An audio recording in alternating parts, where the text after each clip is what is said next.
अलैकुम वरहमतुल्लाहि वबरकातुहू। अल्हम्दुलिल्लाहि रब्बिल आलमीन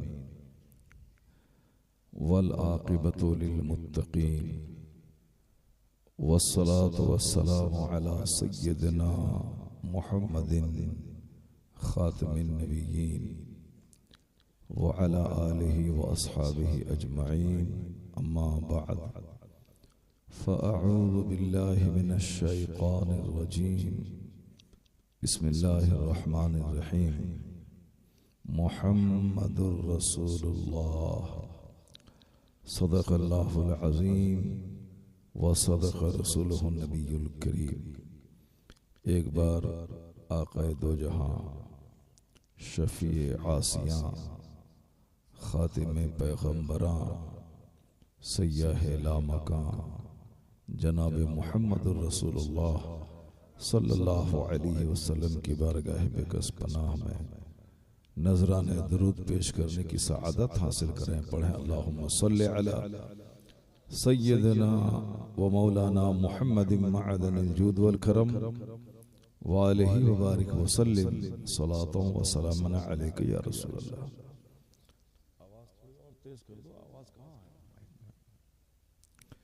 एक बार और दरूद पाक पढ़ें। अल्लाहुम्मा सल्लि अला सय्यिदिना व मौलाना मुहम्मदिन मअदनिल जूद वल करम व आलिहि व बारिक व सल्लिम सलातों व सलामन अलैका या रसूलल्लाह। माह रबीउन नूर में जो तोहफा आका अलैहिस्सलाम की बारगाह में पेश किया जाता है, चराग़ां का तोहफा, झंडियों का तोहफा, जुलूस का तोहफा, मजलिसों का तोहफा, उन तमाम तहाइफ में एक सबसे बड़ा तोहफा आका की बारगाह में दुरूद भेजना है। अगर माशाअल्लाह इस महीने में खासकर जुलूस तो लोग एक दिन निकालते हैं, झंडे अपने घरों में लगाते हैं, लेकिन 1 तारीख से लेकर 12 तारीख तक अगर बंदा रोजाना 3000 बार दरूद शरीफ पढ़े और 12वीं शरीफ के दिन सुबह से लेकर शाम तक 4000 बार दरूद पढ़े तो 40,000 दरूद पाक का तोहफा हुजूर की बारगाह में पेश हो जाए। ये मुश्किल काम जरूर है लेकिन बहुत बड़ा तोहफा है, क्योंकि आप सबों को मालूम है कि अल्लाह तक पहुंचने का सबसे आसान जरिया है अल्लाह के महबूब पे दरूद भेजना। तो मुझे अफसोस उस वक्त होता है कि जब महफिल में दरूद पढ़ाने की तरगीब दिलाई जाती है, उस वक्त भी लोग दिल से दरूद नहीं पढ़ते, एक रस्म समझ के पढ़ते। मान लिया जाए आपने कल तक नहीं पढ़ा, लेकिन कल से आप एक मामूल बना लें कि 40,000 दरूद का तोहफा इस बार हुजूर की बारगाह में 12वीं शरीफ के दिन भेज देना। उसके लिए फजर की नमाज के बाद 1000 का मामूल बना लें। जोहर की नमाज चूंकि कारोबार और भीड़ भाड़ का टाइम होता है, जोहर और असर,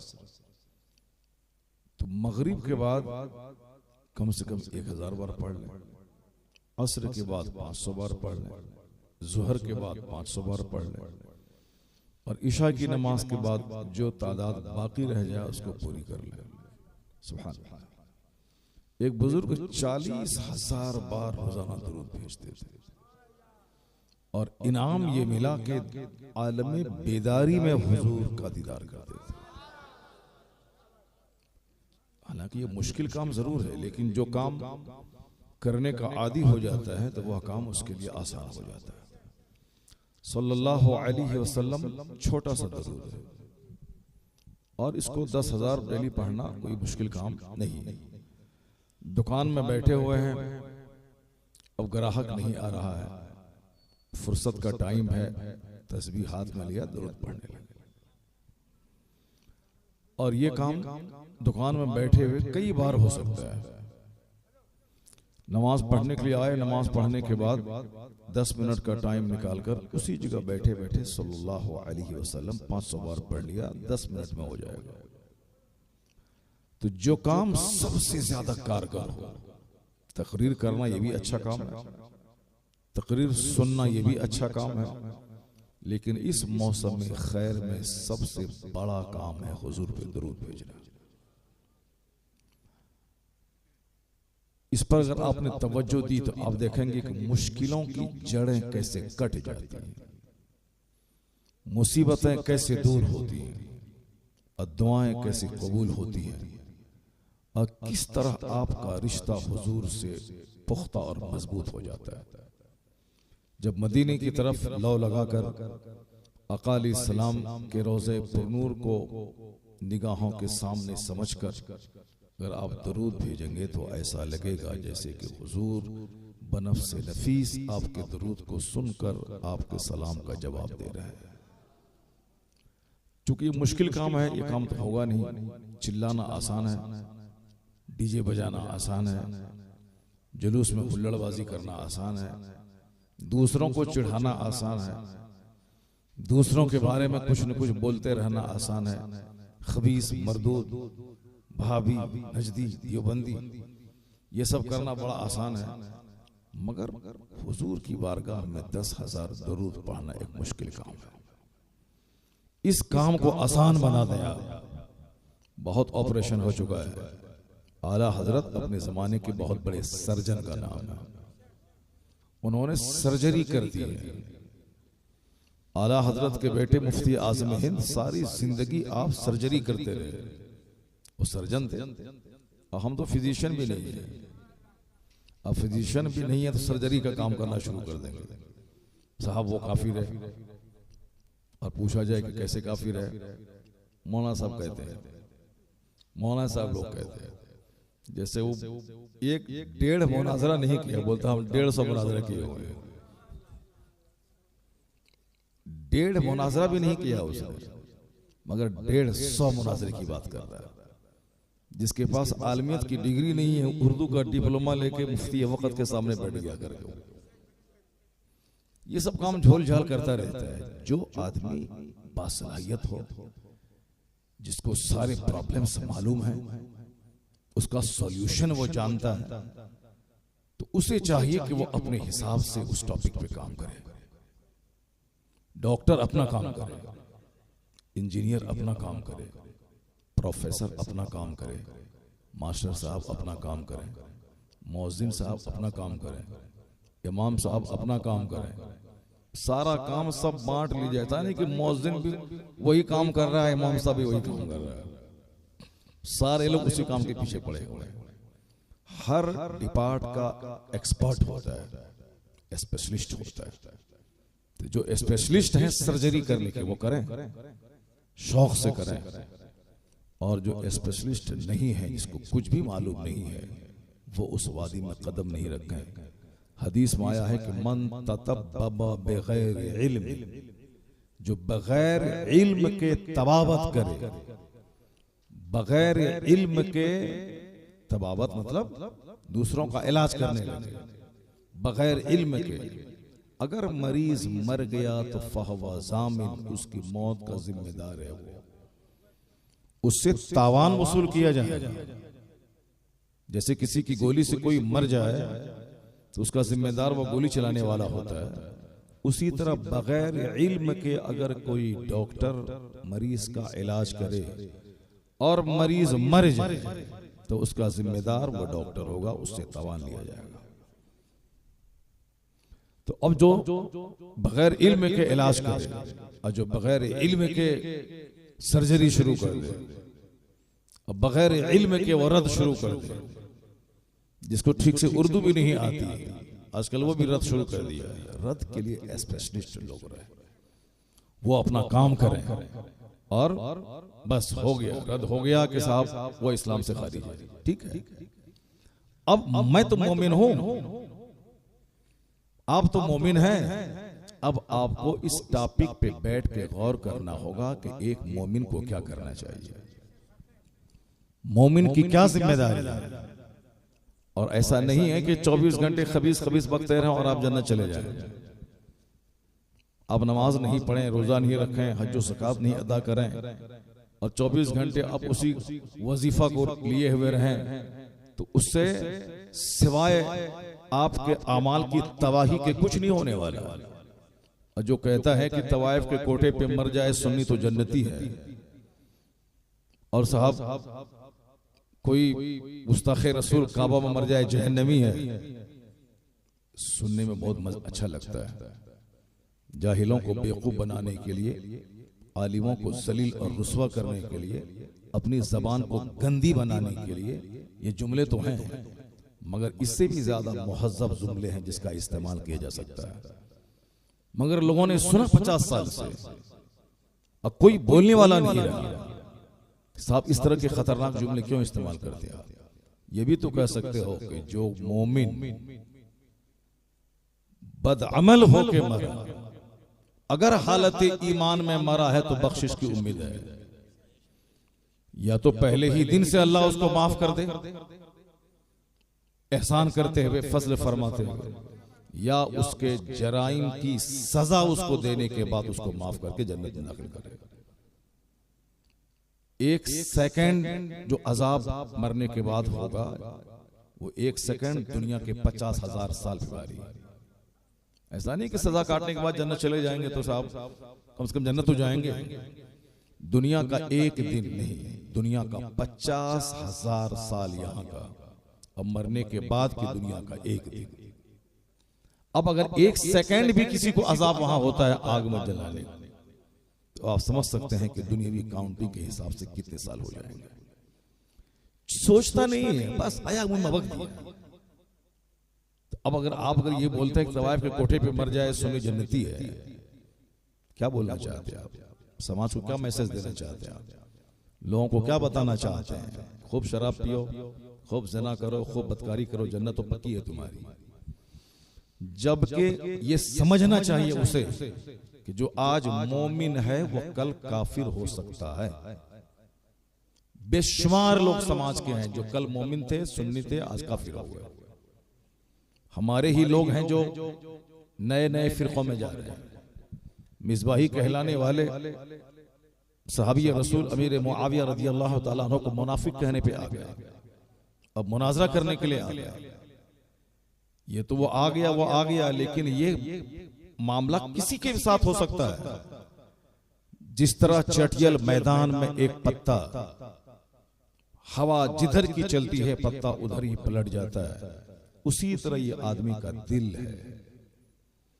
जैसी सराउंडिंग्स होती है, जैसे उसके इर्द गिर्द के हालात होते हैं, जैसे उसके दोस्त होते हैं, जैसे उससे मिलने जुलने वाले लोग होते हैं, उसी तरह की कैफियत उसके दिल की बन जाती है।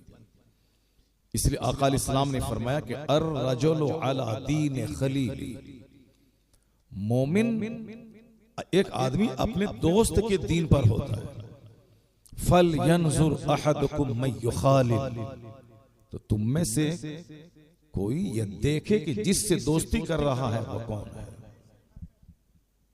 नहीं वो है अपनी जगह, हम अपना ईमान संभाल लेंगे, हम उनके यहां शादी कर लेंगे, हम उनको बदल देंगे।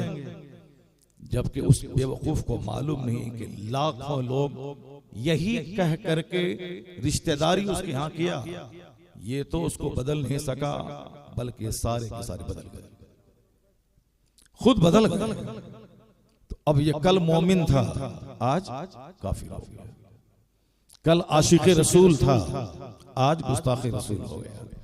तो अल्लाह का डर सबसे बड़ी चीज है, और ये डर न होने की वजह से आदमी फालतू, खारजी, अननेसेसरी, गैर जरूरी चीजों में लगा हुआ।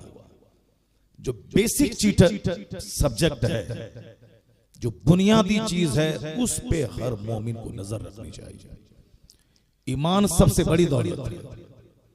ये ईमान है क्या, और ये ईमान बचेगा कैसे? क्या एक बार लाने के बाद या जिंदगी भर मेरे साथ रहता है, या फिर कहीं किसी चौराहे पे लूट सकता है? तो इस पॉइंट पे गौर करना होगा। सिर्फ एक खबीस मरदूद यही नहीं है जिसका हम रद्द करें। आज बेशुमार लोग हैं जिसका का यकीन अल्लाह से खत्म हो रहा है। लोग दहरिया हो रहे हैं, देखने में उसके सर पे टोपी है, मोमिन ही नहीं, अल्लाह पर विश्वास नहीं। अभी मैं कार पे था, एक फोन आया मेरे पास, एक शख्स ने अपनी बीवी को 3 तलाक दे दिया और 6 महीने से वो अपने ही घर में उसको रखे हुआ है। क्या करें हम लोग उसके साथ, ये बताइए। अल्लाह का डर अगर होता या लड़की के दिल में या लड़के के दिल में, तो कभी इस तरह का कदम नहीं उठाता कि तलाक होने के बाद वह दोनों एक साथ रहें। अगर लड़की के दिल में अल्लाह का डर होता तो वो कहती कि मैं मजदूरी करके जिंदगी बसर कर लूंगी, मगर तलाक देने के बाद हराम काम करने के लिए मैं इस घर में नहीं रहूंगी।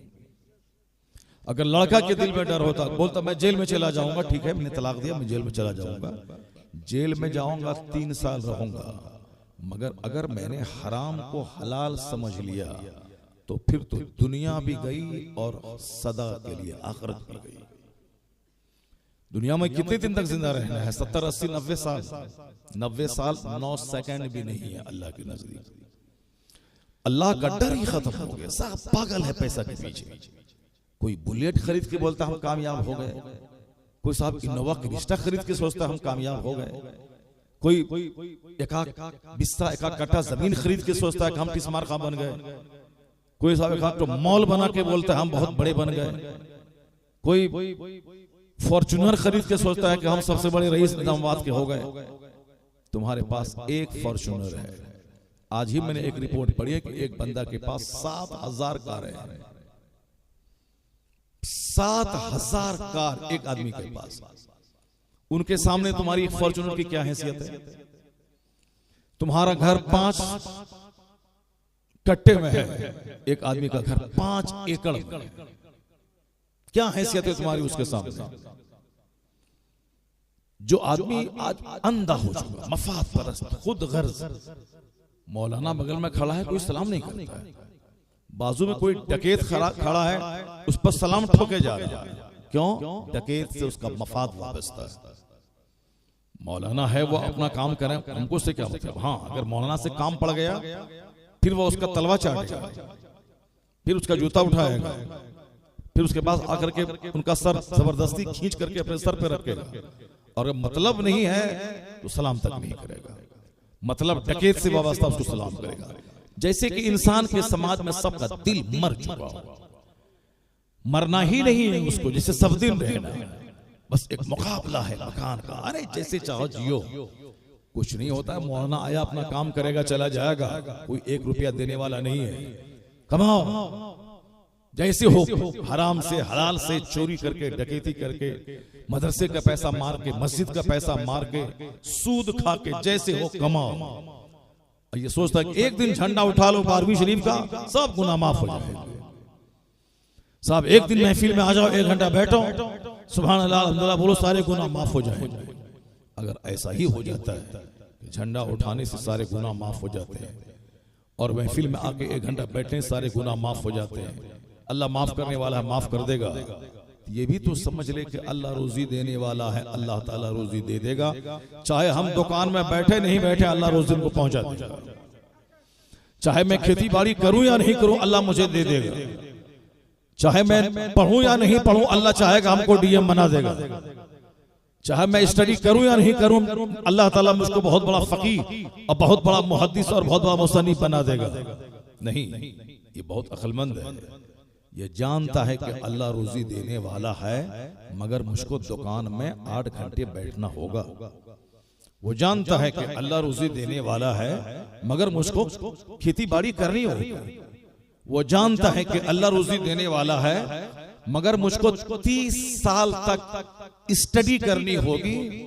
फिर उसके बाद अगर नौकरी मिल गई तो रोजाना स्कूल में 5 घंटे ड्यूटी करनी पड़ेगी, तब महीना लगने के बाद गवर्नमेंट मुझको तनख्वाह देगी। ये अक्लमंद है। ये नहीं बोलता कि नहीं पढ़ेंगे नहीं लिखेंगे अल्लाह रोजी दे देगा। अल्लाह रोजी देने वाला है, मगर मुझको तदबीर करनी होगी, मगर मुझको रोजी तलाश करनी होगी, मुझको घर से बाहर निकलना होगा। काश ये बेवकूफ इसी पॉइंट को अगर गौर से पढ़ लिया होता और जान लेता तो आज उसका दिल नहीं मरता। आज वह बताशक पर फातिहा दिलाने के बाद अपने आप को जन्नती नहीं समझता। शकरपाला और लोहपान और अगरबत्ती जलाने के बाद वो अपने आप को पक्का जन्नती नहीं समझता। ये हमारे बुजुर्गों ने सिखाया है, यही कुरान शरीफ की आयतों का मफहूम है, यही अहादीस करीमा में आया है कि अल्लाह रोजी देने वाला है, मगर तुझको मेहनत करनी होगी, तुझको दरख्त लगाना होगा, तुझको दाना बीज खेत में डालना होगा। तुम एक कदम बढ़ाओ, अल्लाह की रहमतें 10 कदम तेरी तरफ बढ़ जाए। तुम एक दाना खेत में डालो, अल्लाह 70 दाने तुझको अता कर देगा। तुम नमाज पढ़ने के बाद जमीन में फैल जाओ, दुकान में बैठो, अल्लाह वहां से रोजी देगा जहां से तुम सोच नहीं सकते हो। लेकिन तुम्हें दुकान जाना होगा, तुम्हें खेत जाना होगा, तुम्हें पढ़ना लिखना होगा, तुम्हें कंपटीशन फेस करना होगा, नौकरी मिले तो तुम्हें ड्यूटी करनी पड़ेगी। जब रोजी रोटी के बारे में ये पागल भी इतना जानता है, तो बख्शिश के बारे में ये बंदा क्यों इस कदर अंधा और नाबीना बन जाता है? चलो जो है अल्लाह माफ कर देगा। नमाज नहीं पढ़े, चलो अल्लाह माफ कर देगा। रमजान का रोजा नहीं, एक दिन किसी को इफ्तार पार्टी दे दिया, चलो अल्लाह माफ कर देगा। हज फर्ज हुआ 25 साल पहले, 25 साल डिले करते रहे, चलो अल्लाह माफ कर देगा। ज़कात निकल रही है 2,50,000 देने के बाद, चलो अल्लाह सब माफ कर देगा। ये बातें बोलने वाला कितना अहमक और नादान है। अगर वह दुनियावी हिसाब से सोच ले कि रोजी देने वाला अल्लाह है, मगर मुझे दुकान जाना होगा, मुझे पढ़ाई लिखाई करनी होगी, काश यही सोच ले कि अल्लाह माफ करने वाला है, मगर मुझको फजर, जोहर, असर, मगरिब, इशा में मस्जिद जाना होगा। अल्लाह माफ करने वाला है, मगर मुझको रोजा रखना होगा। अल्लाह माफ करने वाला है, मुझको वक्त पे हज करना होगा। अल्लाह माफ करने वाला है, अल्लाह से इस्तिग़फ़ार करनी होगी, गुनाहों की माफी मांगनी होगी। जिस तरह दुकान गए बगैर रोजी नहीं आती है, उसी तरह मस्जिद गए बगैर बख्शिश नहीं होती है। इस बात को गिरा बांध के रखना पड़ेगा। और इसके बगैर अगर कोई जी रहा है तो ऐसा ही है जैसे वो समंदर की मौजों पे शानदार खूबसूरत महल बनाने का सपना देख रहा है। ऐसा ही जैसे जमीन और आसमान के बीच में वो महल बनाने का ख्वाब देख रहा है। ऐसा होता नहीं है, उसी तरह से ये भी नहीं होता है। तो ईमान सबसे बड़ी दौलत है, तो वो ईमान बचेगा कैसे? वो ईमान की रौनक बढ़ेगी कैसे? वो ईमान का नूर कैसे बचा रहेगा? और कैसे दिल अंधकार में होता है, कैसे दिल जंग आलूद होता है, कैसे आदमी का अकीदा धीरे धीरे कमजोर होता है और धीरे धीरे वह कुफ्र के करीब पहुंच जाता है, यहां तक कि वो काफिर हो जाता है। एक आदमी बेनमाजी है, लेकिन वही बेनमाजी 10-20 साल नमाज न पढ़ने के बाद भी अगर वो दौलत उसकी बढ़ती रही, पैसा उसका बढ़ता रहा, तो फिर वो शख्स ये तस्वुर दिमाग में बैठा लेता है कि नमाजी लोग दाने दाने को तरस रहे हैं। जो बहुत पढ़ा लिखा है 20-25 साल तक, जो मौलाना साहब, ये तो साहब अब तक किराए के घर में रहते हैं। मैं नमाज नहीं पढ़ता हूँ, अल्हम्दुलिल्लाह मेरे इस शहर में 5 मकान है, कोई बात नहीं है साहब, चलो अल्लाह ताला है। और नमाज पढ़ना कोई जरूरी है? हाँ, वो अपनी तबीयत की बात है, जब मौका मिला पढ़ लिया, नहीं मिला कोई जरूरी नहीं है। जैसे गैर मुस्लिम हिंदू लोग जब मौका मिला पूजा कर लिया, कोई टाइम टेबल नहीं है उसका, कोई कंपलसरी नहीं समझता है, साल में एक बार आया चला गया। नमाज अपने मन की चीज है, जब मौका मिला पढ़ लिया। यानी नमाज न पढ़ने का की सजा उसको ये मिली कि अब वह नमाज की फर्जियत का मुनकिर हो रहा है। जब तक नमाज नहीं पढ़ता था मुजरिम था, गुनहगार था, पापी था, बहुत बड़ा गुनहगार। नमाज पढ़ना फर्ज आजम है, नमाज छोड़ना गुनाह आजम है, सबसे बड़ा गुनाह। नमाज छोड़ना गुनाह आजम है। चूंकि नमाज पढ़ना सबसे बड़ा फर्ज है, तो नमाज छोड़ना भी सबसे बड़ा गुनाह। दूसरे सारे गुनाह ज़िना, शराब के सच्ची तौबा से माफ हो जाते हैं, लेकिन नमाज तर्क करने का गुनाह, जब तक वो हिसाब लगा के सारी कज़ा नमाजों को नहीं पढ़ेगा उस वक्त तक उसके जिम्मे से नमाज माफ नहीं होगी, साकित नहीं होगी। तो इस माना का नमाज छोड़ना कितना बड़ा गुनाह है, लेकिन नमाज छोड़ते हुए आदमी इतना ठेठ और जेरी और दिलेर हो जाता है कि वो शख्स फर्जियत का मुनकिर हो जाता है। वो कहता है कि नमाज पढ़ना जरूरी नहीं है।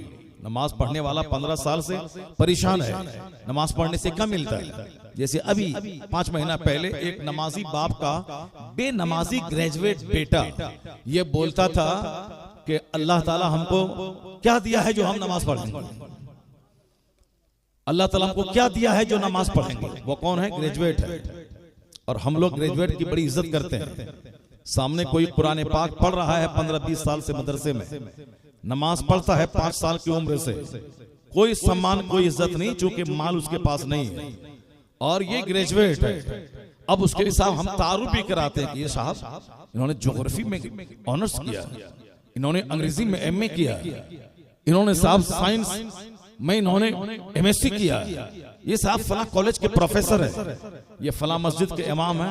अच्छा ठीक है, ये फला मस्जिद के साहब हर साल माह रमजान में पूरा कुरान सुनाते हैं, हाफिज जी हैं। हाँ ठीक है, लेकिन वो रिस्पेक्ट, वो सम्मान जो एक MSc डिग्री होल्डर के लिए मेरे दिल में होता है, वो हाफिज कुरान के लिए नहीं होता है, वो आलिम दीन के लिए नहीं होता है। इसी से आप समझ लें कि साहब हम दुनियावी डिग्री को कितना वैल्यू देते हैं। ये डिग्रीधारी मेरे सामने था वो लड़का, उसका बाप मुझसे ये कहा कि इसके लिए दुआ कीजिए। ये लड़का बोलता है कि अल्लाह ताला मुझको क्या दिया है जो हम नमाज पढ़ेंगे। हम तो किराए के घर में रहते हैं, हमने तो मेहनत करके ग्रेजुएशन कर लिया, अल्लाह ने क्या दिया है जो अल्लाह के लिए नमाज पढ़े। क्या मतलब? उसके दिमाग में उनके घर वालों ने या उनके दोस्तों ने, उनके साथियों ने ये बिठा दिया है कि जब अल्लाह तबारक ताला से कुछ मांगना हो तो नमाज पढ़ो, और अल्लाह तबारक व ताला दौलत दे तो नमाज पढ़नी चाहिए। नमाज खुशहाली की चीज है, नमाज दौलतों के अंबार पे पढ़ने की चीज है, नमाज दुनियावी मकासद के हुसूल के बाद पढ़ने की चीज है, वो खुशहाली की चीज है, खुशनुमा चीज है। नौकरी मिल गई तो नमाज पढ़ें, साहब दौलत मिल गई तो नमाज पढ़ें। बाप ने अपने बच्चे को बचपन से अगर मुस्तफा की वो हदीस सुनाई होती, आका अलैहिस्सलाम ने जो कुछ कहा, सरकार ने माँ की गोद से लेकर कब्र की गोद तक जिंदगी के हर स्टेज में रहनुमाई की। वह दुनिया का सबसे बड़ा रिफॉर्मर, वह दुनिया का सबसे बड़ा तबीब, वह दुनिया का सबसे बड़ा मोहसिन, वह दुनिया का सबसे बड़ा रहनुमा। झंडी लगाना ये सबसे बड़ी खुशी के एक का इजहार का तरीका नहीं है। जुलूस निकालना ये सबसे बड़ा तरीका इजहार खुशी नहीं है। सबसे बड़ा तरीका मोहब्बत रसूल के मुजाहिरे का ये है कि आदमी दिल से मुस्तफा से प्यार करके मुस्तफा की तालीमात पर अमल करे और अपनी जिंदगी हुजूर की तालीमात के साचे में डाल दे। यही इससे बढ़कर कोई मोहब्बत नहीं। सारी जिंदगी कोई झंडा नहीं लगाए काफिर नहीं होगा। काफिर तो दूर की बात है, गुनहगार तक नहीं होगा। वो झंडा लगाएगा सवाब मिलेगा, कोई नहीं लगाने से कोई गुनाह नहीं होगा। लाइटिंग अपने मकान में करेगा, अगर नीयत सही है तो सवाब मिलेगा, वरना नहीं अगर नहीं लगाएगा कोई गुनाह नहीं होगा। और अगर नीयत दुरुस्त नहीं है तो हज भी करके वापस आ जाएगा तो यह हज उसके चेहरे पे मार दिया जाएगा। अगर नाम नमूद की खातिर कोई मुसलमानों की तरफ से कुफारों मुशरिकीन से जिहाद करने निकला और गर्दन भी कटा देगा तो भी मुंह के बल घसीट के जहन्नम में डाला जाएगा। क्योंकि अभी हमारे पास डर ही नहीं है। हमने खिताब किया है किस पे? हमने खिताब किया है लोहबान पे, हमने खिताब किया है अगरबत्ती जलाने पे, हमने तकरीर की है बताशा और शकरपाला पे फातिया करने के लिए, हमने तकरीर की है अपने घरों में झंडा लगाने के लिए, हमने तकरीर की है सिर्फ एक दिन जुलूस में निकलने के लिए, हमने तकरीर की है औलिया सालिहीन के मज़ारात पे जाके दुनिया और आखिरत की भीख मांगने की मैंने तकरीर की है। मैंने तकरीर की है तोशे कादरिया पे, मैंने खिताब किया है हर जुमेरात की फातिहा पे की दुकान में बरकत होगी। मैंने तकरीर की है कि अजमेर जाओ, वहां से बेटा मिलेगा, बेटी मिलेगी, दौलत मिलेगी, सब मिलेगी। अब बंदा जा रहा है बेटा के लिए, नमाज छोड़ते हुए जा रहा है, नमाज छोड़ते हुए आ रहा, बंदा जा रहा है बरेली शरीफ वह किताब और सुरमा खरीदने के लिए, नमाज छोड़ते हुए जा रहा, नमाज छोड़ते हुए आ रहा। क्योंकि आपने जो कुछ कहा है, आप दुकान में बैठे शकरफला लेके आ गया, फातिहा कर दीजिए इमाम साहब, दुकान में आजकल बरकत नहीं है, कस्टमर नहीं आ रहे हैं, अब साहब वो कर रहा है। उसको हमने बताया नहीं कि अगर कोई फजर की नमाज छोड़ेगा तो अल्लाह उसके चेहरे का नूर खत्म कर देगा, अगर कोई जोहर की नमाज छोड़ेगा तो अल्लाह उसकी रोजी से बरकतें खत्म कर देगा, अल्लाह असर की नमाज छोड़ने वाले के बदन से ताकत खत्म कर देता है, अल्लाह ताला मगरिब की नमाज छोड़ने वाले के जिस्म से की औलाद से फरमाबरदारी खत्म कर देता है। अगर कोई इशा की नमाज ना पढ़े तो अल्लाह उसकी नींद से बरकतों को छीन लेता है। अगर हम उसे बार बार उससे बताए होते तो बरकतों के लिए वो सिर्फ तावीज का सहारा नहीं लेता, बरकतों के लिए सिर्फ अजमेर का सहारा नहीं लेता, बरकतों के लिए सिर्फ सूरह बकरा पढ़ाने का सहारा नहीं लेता, बरकतों के लिए सिर्फ हर जुमेरात के दिन फातिहा करने, अतोशे कादरिया करने और मालिदा बना के नियाज का सहारा नहीं लेता, बल्कि बरकतों के लिए वो नमाज का सहारा लेता कि जो नमाज़े ज़ोहर छोड़ता है उसकी रोजी से बरकत खत्म हो जाती है। तो नमाज जन्नत भी दिलाती है, नमाज खुदा की मार्फत का नूर भी दिलाती है, नमाज मुस्तफा की आंखों की ठंडक भी है, और नमाज रोजी की बरकत का शानदार जरिया भी है। 1,00,000 तावीज एक तरफ वह जोहर की नमाज का मुकाबला नहीं कर सकती। यही वजह है कि हमने जिस तरह का मजाज बनाया, बुखारी पढ़ाने वाले के पास एक बंदा नजर नहीं आता कि ईमान क्या है, ईमान कैसे बचेगा। मुझे हदीस पढ़ के सुनाइए। जो झूठा बेनमाजी, जो साहब ठीक ढंग से उर्दू नहीं पढ़ सकता है, वो दुआ तावीज और कंडे का काम शुरू किया है। उन्होंने जमीन खरीद ली, उन्होंने मकान बना लिया, उन्होंने कार खरीद ली। चूंकि जैसी नीयत वैसी बरकत। तुमको नमाज में रोजी की बरकत नहीं तलाश करनी है, तुम्हें इन झूठे के पास जाना होगा और फिर वहां 15,000 रुपए देना होगा और फिर तावीज लेके आके लटकाना होगा और तुम बोलोगे कि तावीज लाए और मेरे यहाँ बरकत होने लगी। अब जब आखिरत दांव पे लगे मगर तुम तावीज का सहारा लोगे। मुस्तफा जान रहमत कहते हैं नमाज का सहारा ले। ए अबू हुरैरा, अब मोरू अपने अहलो अयाल को नमाज का हुक्म दे, अपने अहलो अयाल को नमाज पढ़ाओ, अल्लाह वहां से रोजी देगा जहां से तुम सोच नहीं सकते हो। मुस्तफा ने तो ये कहा, मगर हमने अपने बच्चों को, अपने घर वालों को, अपने को क्या समझाया कि फातिहा करने से बरकत होती है। कोई जिंदगी भर फातिहा नहीं दिलाए काफिर नहीं हो जाएगा, कोई जिंदगी भर 11वीं शरीफ में फातिहा न दिलाए काफिर नहीं होगा। ये सब चीजें हैं नफ़, ये सब चीजें हैं अच्छी चीजें। जैसे हम रात में उठे तहज्जुद की नमाज पढ़ने लगे। तहज्जुद की नमाज पढ़ना फर्ज नहीं है, मगर तहज्जुद की नमाज पढ़ना सुन्नत है, मुस्तहब है, पढ़ेगा सवाब, नहीं पढ़ेगा कोई गुनाह नहीं है। लेकिन फज्र की 2 रकात नमाज पढ़ना ये फर्ज है, ज़ोहर फर्ज है, असर फर्ज है। आला हजरत के पास किसी ने सवाल किया कि एक बंदा रमजान में तरावी सुनाता है और उसको दिन भर में कुरान पाक का दौर करना पड़ता है, तब जाके वो तरावी सुनाता है, और दौर करने की वजह से बंदा कमजोर हो जा रहा है। क्या ऐसी हालत में रोजा छोड़ने की इजाजत है? आला हजरत ने जवाब दिया उस फतवे का। क्या जवाब दिया? कि रोजा रखना फर्ज है, न कि तरावी की नमाज पढ़ना और पढ़ाना फर्ज है। तरावी की नमाज पढ़ना ये फर्ज नहीं है, ये वाजिब भी नहीं है, ये सुन्नत है, एक लाजमी सुन्नत है। और जमात से तरावी पढ़ना ये तो सुन्नते किफाया। अगर मस्जिद में जमात हो गई, 5-10 लोगों ने पढ़ लिया और हम अपने घर में 20 रकात तरावी पढ़े, हम पर कोई गुनाह नहीं। चूंकि जमात के साथ मस्जिद में अगर नमाज तरावी की हो गई तो समझ लें कि एक सुन्नत, एक ताकीदी सुन्नत वो अदा हो गई। बाकी इंडिविजुअली सब पर सुन्नते ऐन ये नहीं है कि सबों को जमात के साथ तरावी पढ़नी पड़ेगी, ये सुन्नते ऐन नहीं है, सुन्नते किफाया।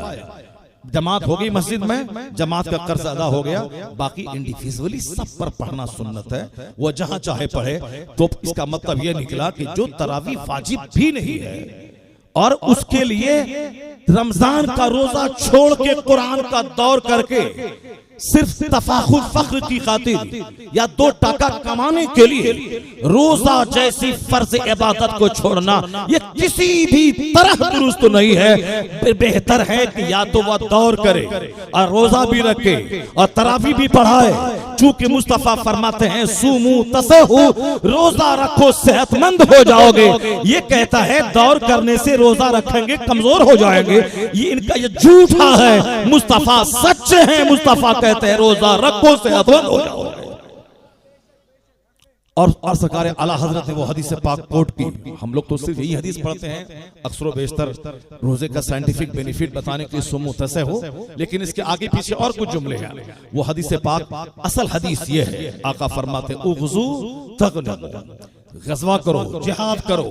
आजकल जब से जिहाद का जज्बा दिमाग से निकल गया, डर सहम के लोग सहमा हुआ है, तो बेटे का डर, साहब मोहल्ले का डर, गवर्नमेंट का डर, बेटी की मोहब्बत में रोना, दुकान जाना, दुकान बढ़ाना, कारोबार बढ़ाना, मॉल बढ़ाना, जमीन खरीदना, यहाँ खरीदो वहाँ खरीदो। जमीन खरीदने से अंधा खसारे में नहीं रहता है, जमीन फायदा ही देती है।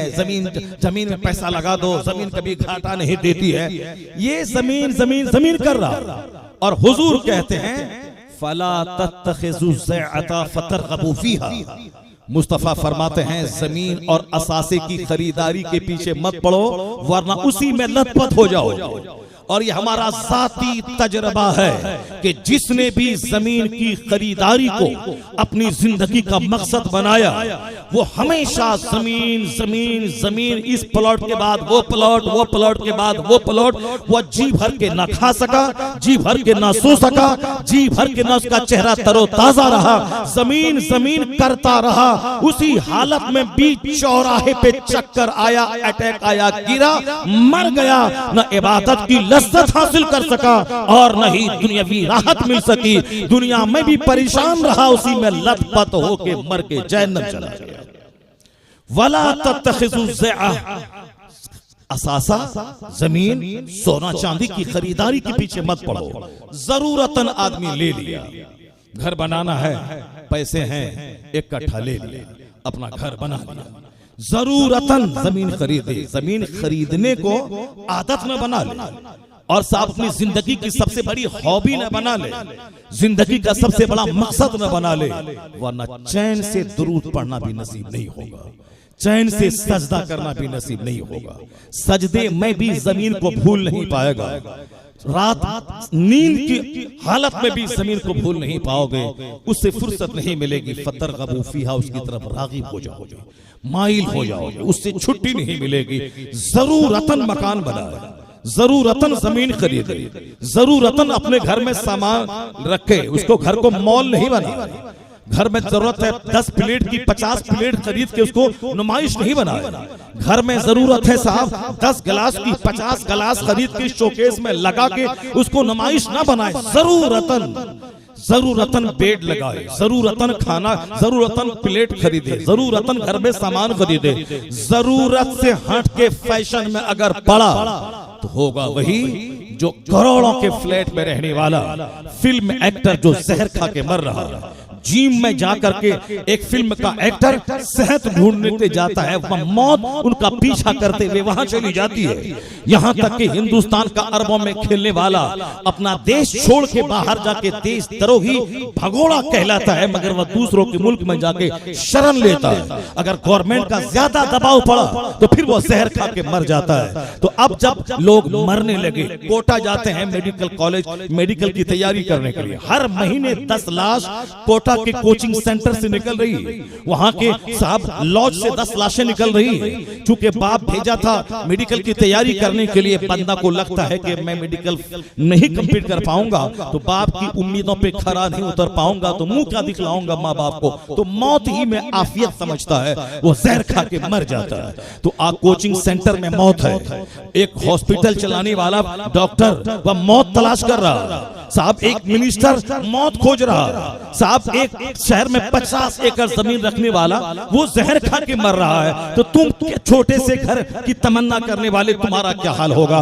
पता ये चला कि सुकून और चैन छीन जाता है जब बंदा जमीन की खरीदारी को जिंदगी का मकसद बनाता है, ऐश के हुसूल को जिंदगी का मकसद बनाता है। तो सच्चा सुकून है कहाँ? जब इबादत में लज्जत मिलेगी, सजदे में दिल लगेगा, दरूद पढ़ने का मन करेगा, वो इत्मीनान के साथ सूरह कहफ की तिलावत जुमा के दिन करेगा, 5000 बार दरूद पढ़ने की फुर्सत उसको मिलेगी।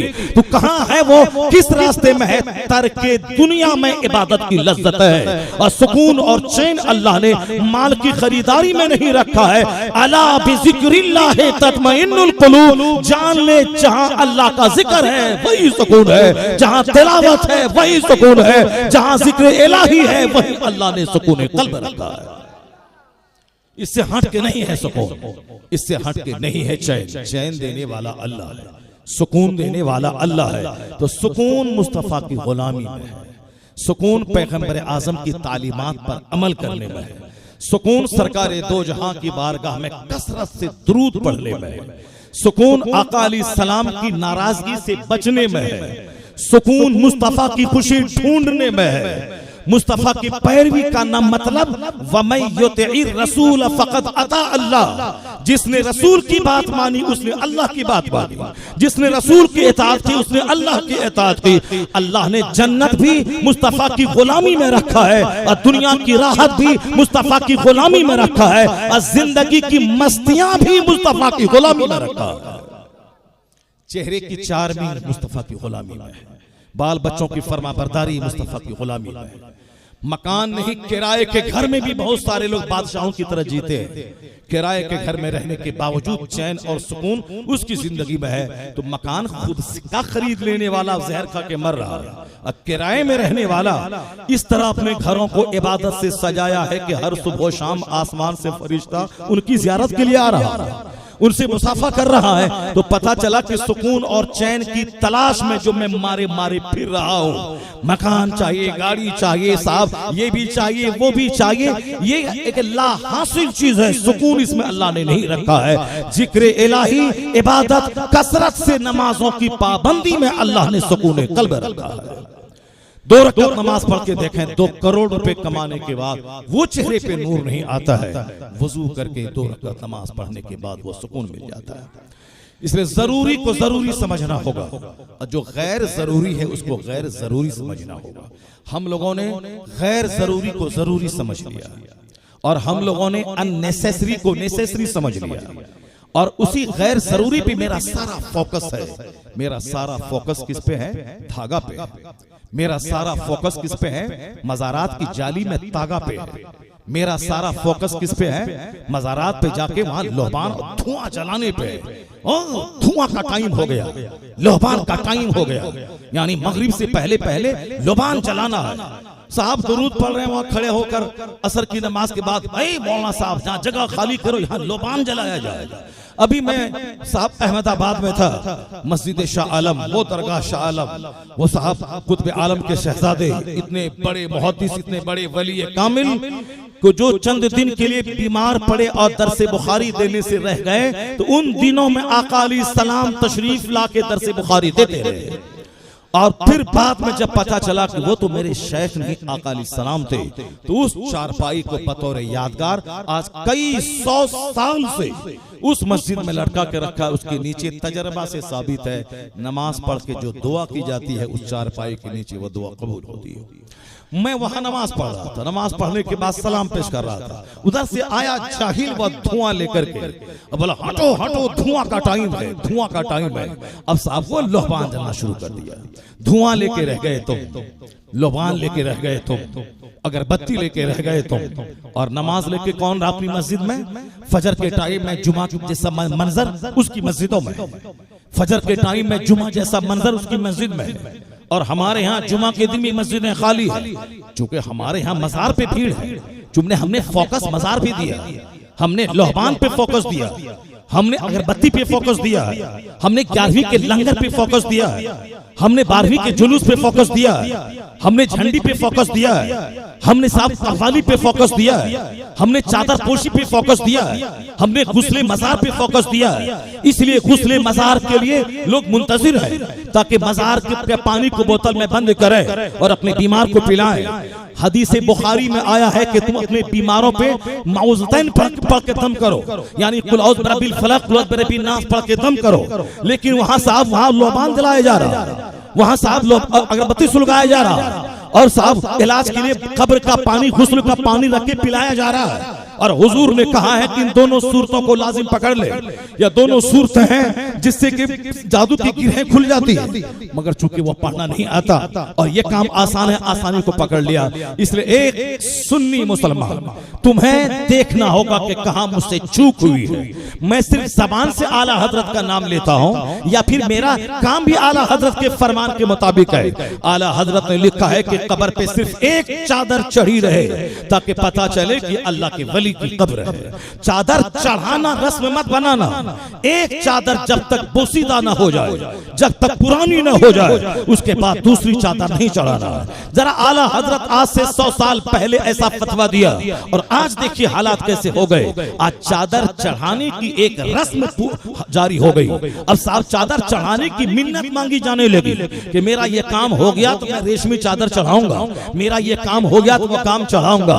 और फिर नहीं मत बोलिए, ये सब बात मत बोलिए, लोग हमारा सुन्नी देवबंदी हो जाएगा, हमारा सुन्नी वहाबी हो जाएगा। इतनी सुन्नियत तुम्हारी कमजोर है कि लोबान में सुन्नियत है, अगरबत्ती में सुन्नियत है, और चादर पोशी में सुन्नियत है, गुस्ले मजार में सुन्नियत है, चादर और गागर और संदल में सुन्नियत है। सुन्नियत नाम है इस्लाम का, हक़ानियत का। सुन्नियत ये लोबान में नहीं है, सुन्नियत कुरान में है, सुन्नियत हदीस में है, मुस्तफा की तालीमात की पैरवी में है। दूसरा मजहब खसारे में पड़ सकता है मगर सुन्नियत न खतरे में कभी थी, न आज है, न कयामत तक रहेगी।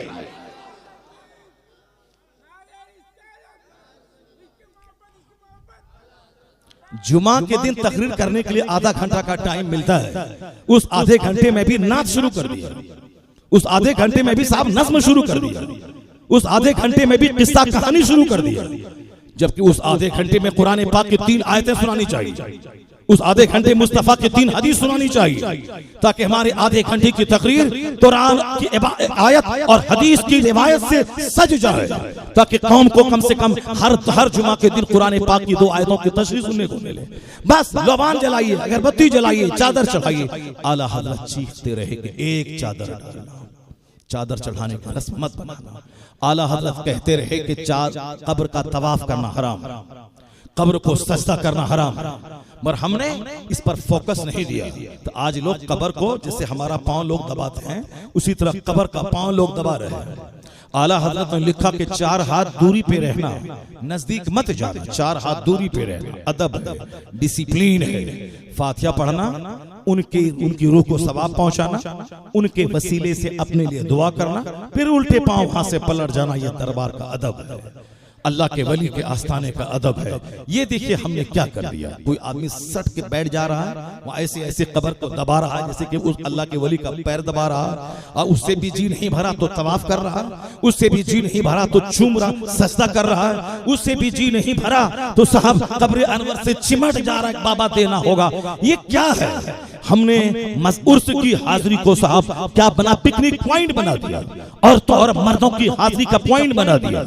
मस्जिदें वीरान है, उर्स आबाद है, मस्जिदें सनसान है, दरगाहों पे 1 करोड़ का झूमर लगाया जा रहा है। यही आला हजरत ने बताया था, यही आला हजरत ने सिखाया है।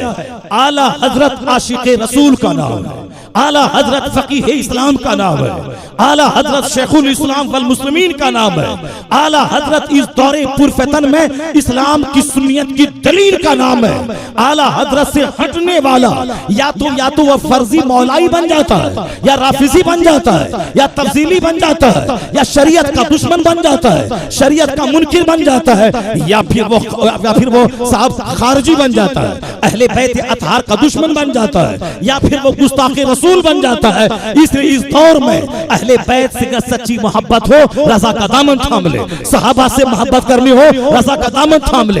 अल्लाह रब्बुल इज्जत की तौहीद पे मजबूत अटूट विश्वास हासिल करना हो, रज़ा के मसलक की रस्सी को थाम ले।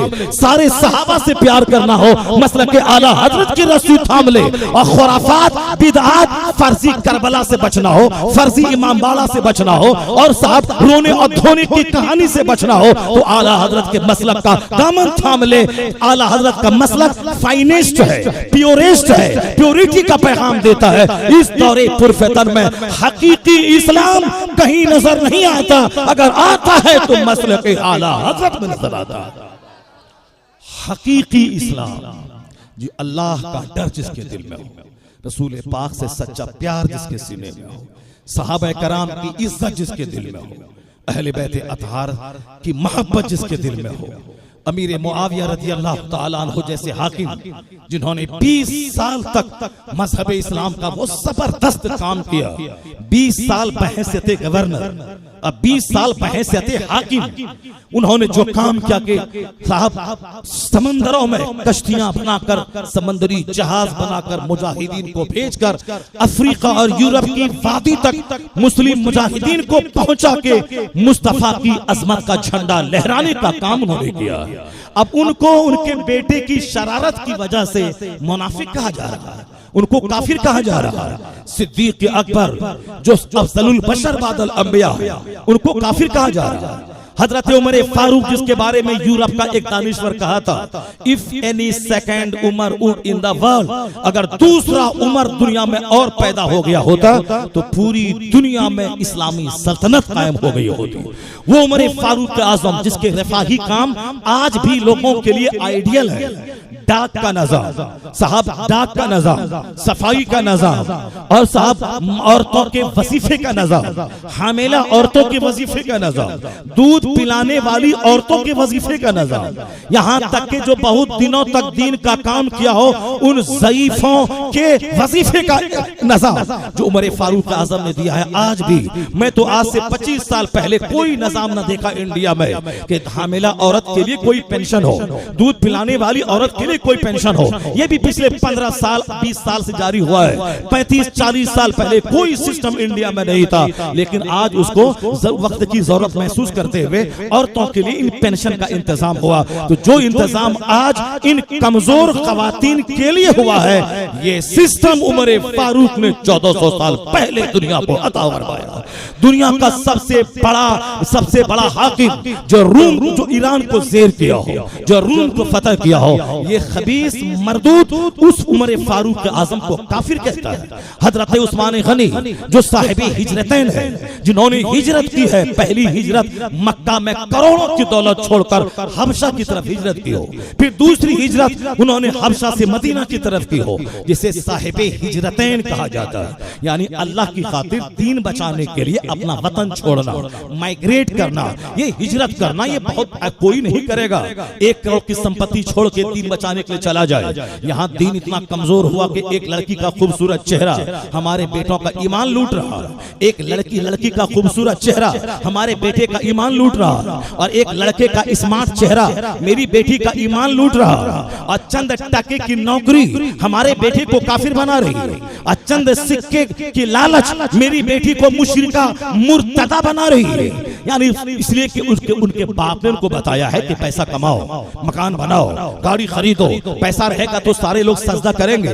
बाप ने जो बताया है उसी पैसे के लिए अब ईमान लूटे, सजदा लूटे, दाढ़ी लूटे, तिलावत कुरान लूटे, सारा सिस्टम लूटे, सब गवारा है मगर टाका चाहिए। ये रोते हैं 6 लाख मेरी बेटियां काफिरों के साथ भाग गई। क्यों भाग गई? ये कसूर है किसका? कसूर बेटी का 50% है, और 50% उस बाप का है जिस बाप ने अपनी बेटी को सिर्फ ये बताया कि फला की बेटी डॉक्टर बन गई, 1 करोड़ कमा रही है, उनका शौहर उसको तलाक दे दिया, फिर भी अपनी कमाई के पैसे से घर बार चला रही है और फिर भी अपनी जिंदगी गुजार रही है, तुमको भी डॉक्टर बनना है, तेरी शादी होगी, अगर तेरा शौहर मर गया और 2 बच्चा छोड़ के मरा तो तुम उन 2 बच्चों को पाल लोगी, तुम मास्टर बन जाओ, तुम डॉक्टर बन जाओ। खबीस मरदूद अभी बेटी की शादी नहीं हुई है, वो अपने दामाद को मार रहा अभी भी कि दामाद मर जाए।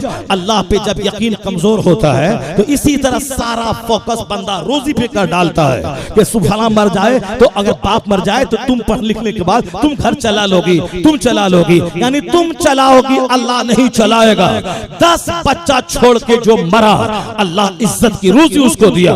हजरत अनस सहाबी रसूल के पास 100 बेटे अल्लाह ने अता फरमाए, न कभी चेहरा मैला हुआ।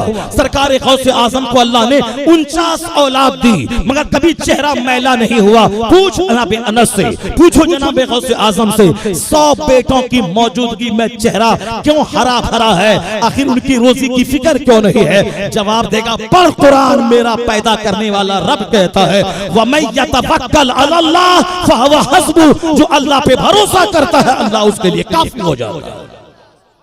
जो भरोसा करता है माल पे वो जलील होता है, जो भरोसा करता है औलाद के पे वो जलील होता है, औलाद उसकी बागी हो रही है। ये कसूर हमारा है कि हमने बाल बच्चों को आखिरत नहीं बताई, हमने जन्नत का शौक नहीं दिलाया, हमने कयामत की हौलनाकी और वहशत का जिक्र नहीं किया, हमने आका अलैहिस्सलाम के नाम पे झंडी तो लगाया घर में मगर हुजूर की सीरत नहीं बयान की।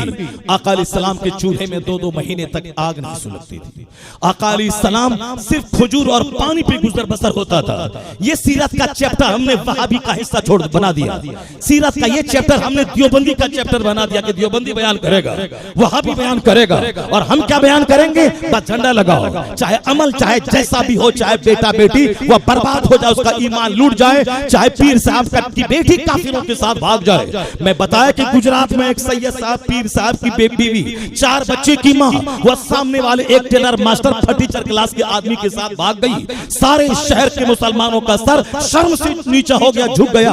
आखिर एक सैयद साहब जो साहब शहर में बावकार हो, जो मौलाना हो, उसकी बीवी क्यों सामने वाले के साथ भाग जाएगी? क्यों?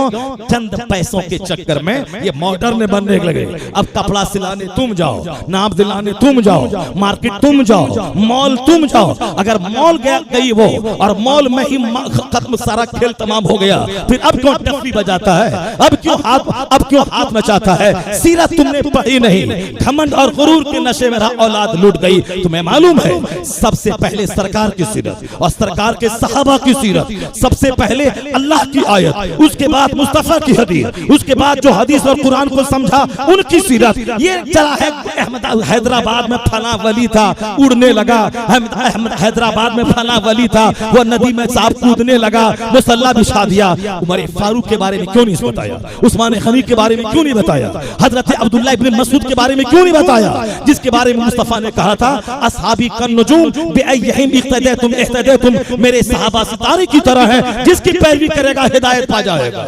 मेरे सहाबा सितारे की तरह है, इनकी पैरवी कर, जिसकी पैरवी करेगा हिदायत पा जाएगा। हमारी महफिलों में सहाबा का चर्चा नहीं है, सहाबा की जिंदगी नहीं है। एक सहाबी ग़ज़वा खंदक के मौके पर आका अलैहिस्सलाम के साथ वो शामिल जिहाद है, दोपहर का वक्त है, मुहासरा तवील है, उन दोपहर का वक्त है, नई नई शादी हुई है, वो आका से इजाजत लेकर दोपहर में कैलूला करने अपने घर जाना चाहते हैं। कहा सरकार मैं घर जाना चाहता हूँ। आका ने कहा कि ठीक है जाओ, मगर हाथ में लाठी ले लेना। वो सहाबी गए और हाथ में डंडा ले लिया, और जब अपने घर गए तो देखा कि घर में दरवाजे पर वो उनकी बीवी खड़ी है, बीवी दरवाजे पर खड़ी है।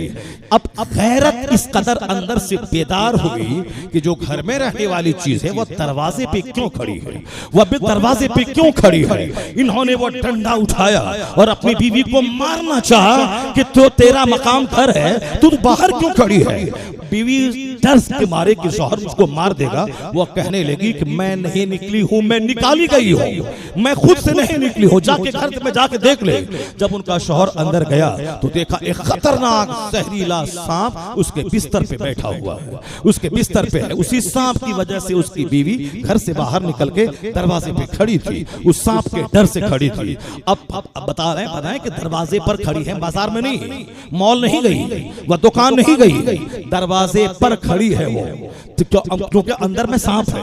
वो दरवाजे पे भाग के आके खड़ी है, मगर शौहर की गैरत देखिए, ये लाठी लेके मारना चाहा। कौन? वली नहीं, कुतुब नहीं, अब्दाल नहीं, मौलवी नहीं, कोई हमारा शेख पीर नहीं, सबसे बड़ा मर्तबा नबी के बाद अगर किसी का है तो वो सहाबी रसूल का है।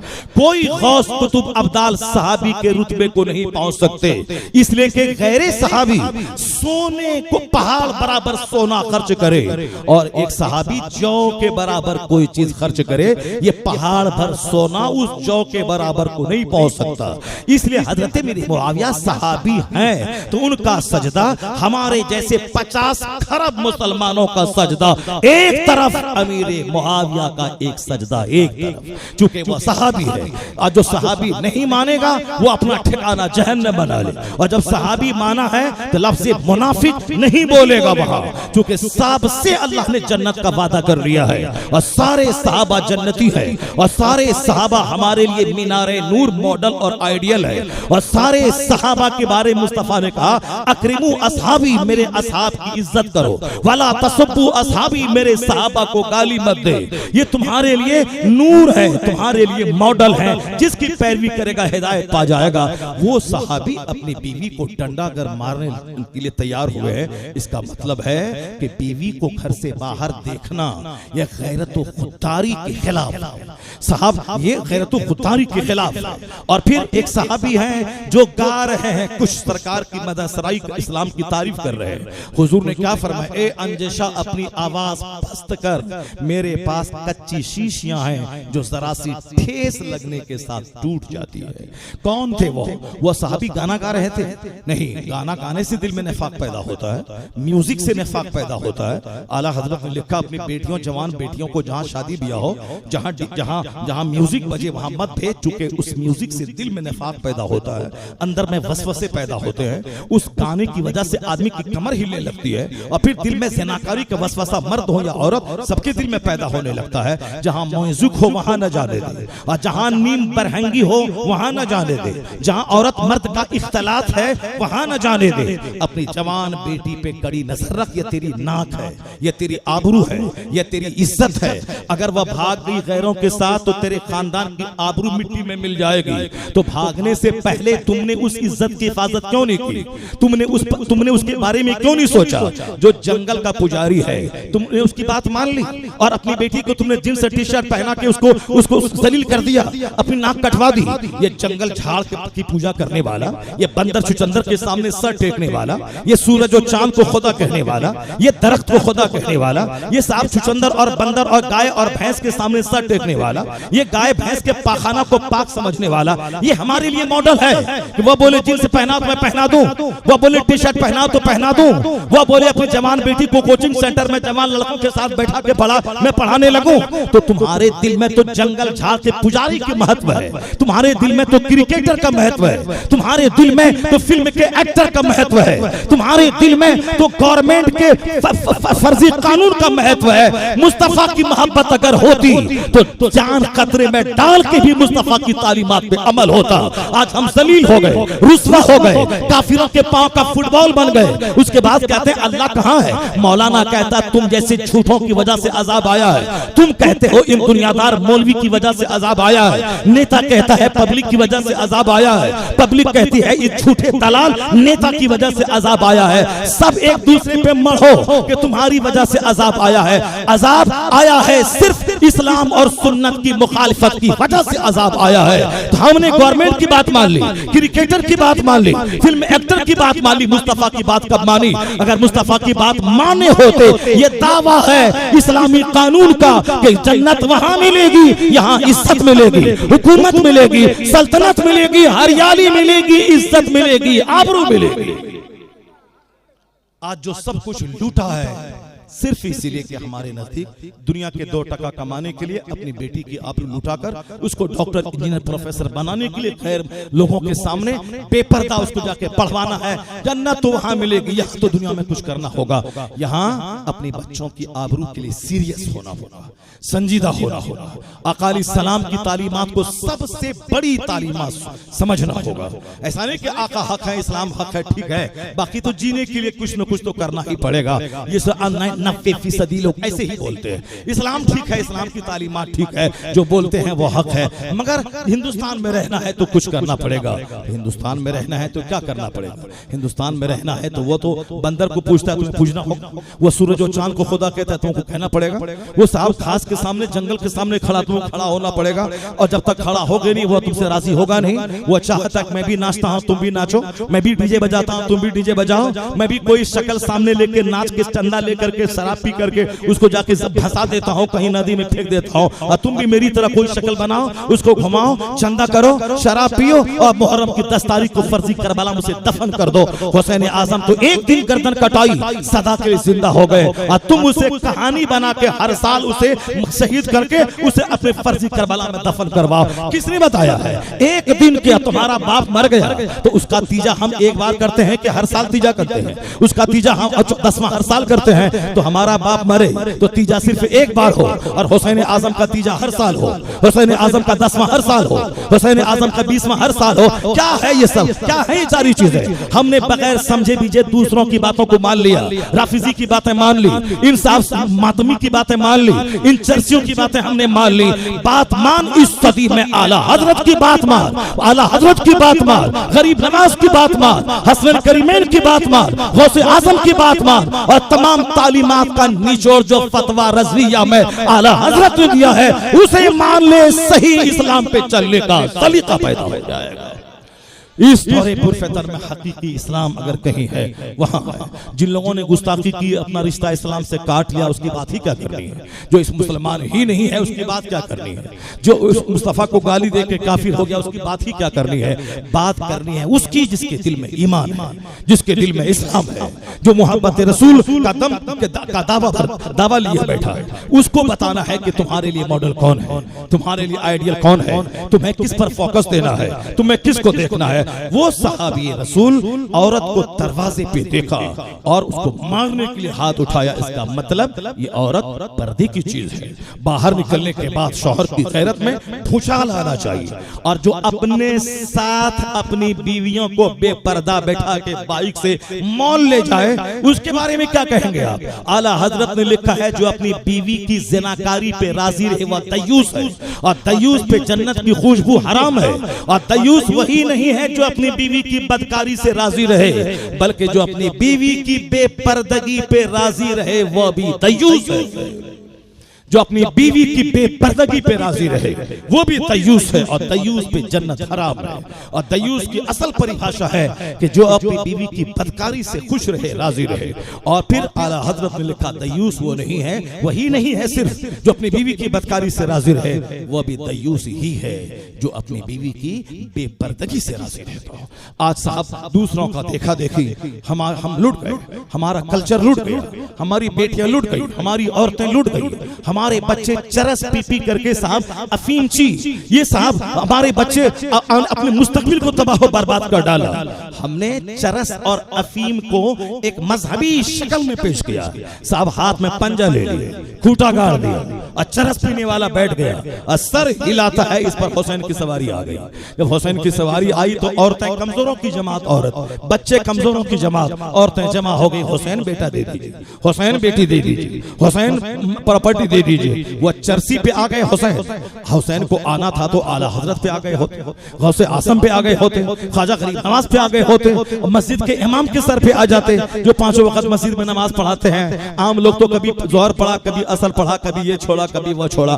ये बेचारे को तो 5 टाइम नमाज पढ़ना है, 4 बजे की नमाज पढ़ने को, अब फजर की नमाज पढ़ने के लिए 2 घंटा पहले से उठ जाना है। चूंकि साहब उनको नमाज पढ़ाना उनका काम है, नमाज पढ़ना वो फर्ज समझता है, इसलिए 2 घंटा पहले से उठ गए। हमारी तो साहब महीने में 2 दिन फजर पढ़ लिया तो बस जन्नत पक्की है। अब बाकी मोबाइल चलाते हुए रात के 2 बजे तक सोए, इंस्टाग्राम, फेसबुक, यूट्यूब पे खेलते रहे और 3 बजे सोए और उठे 11 बजे।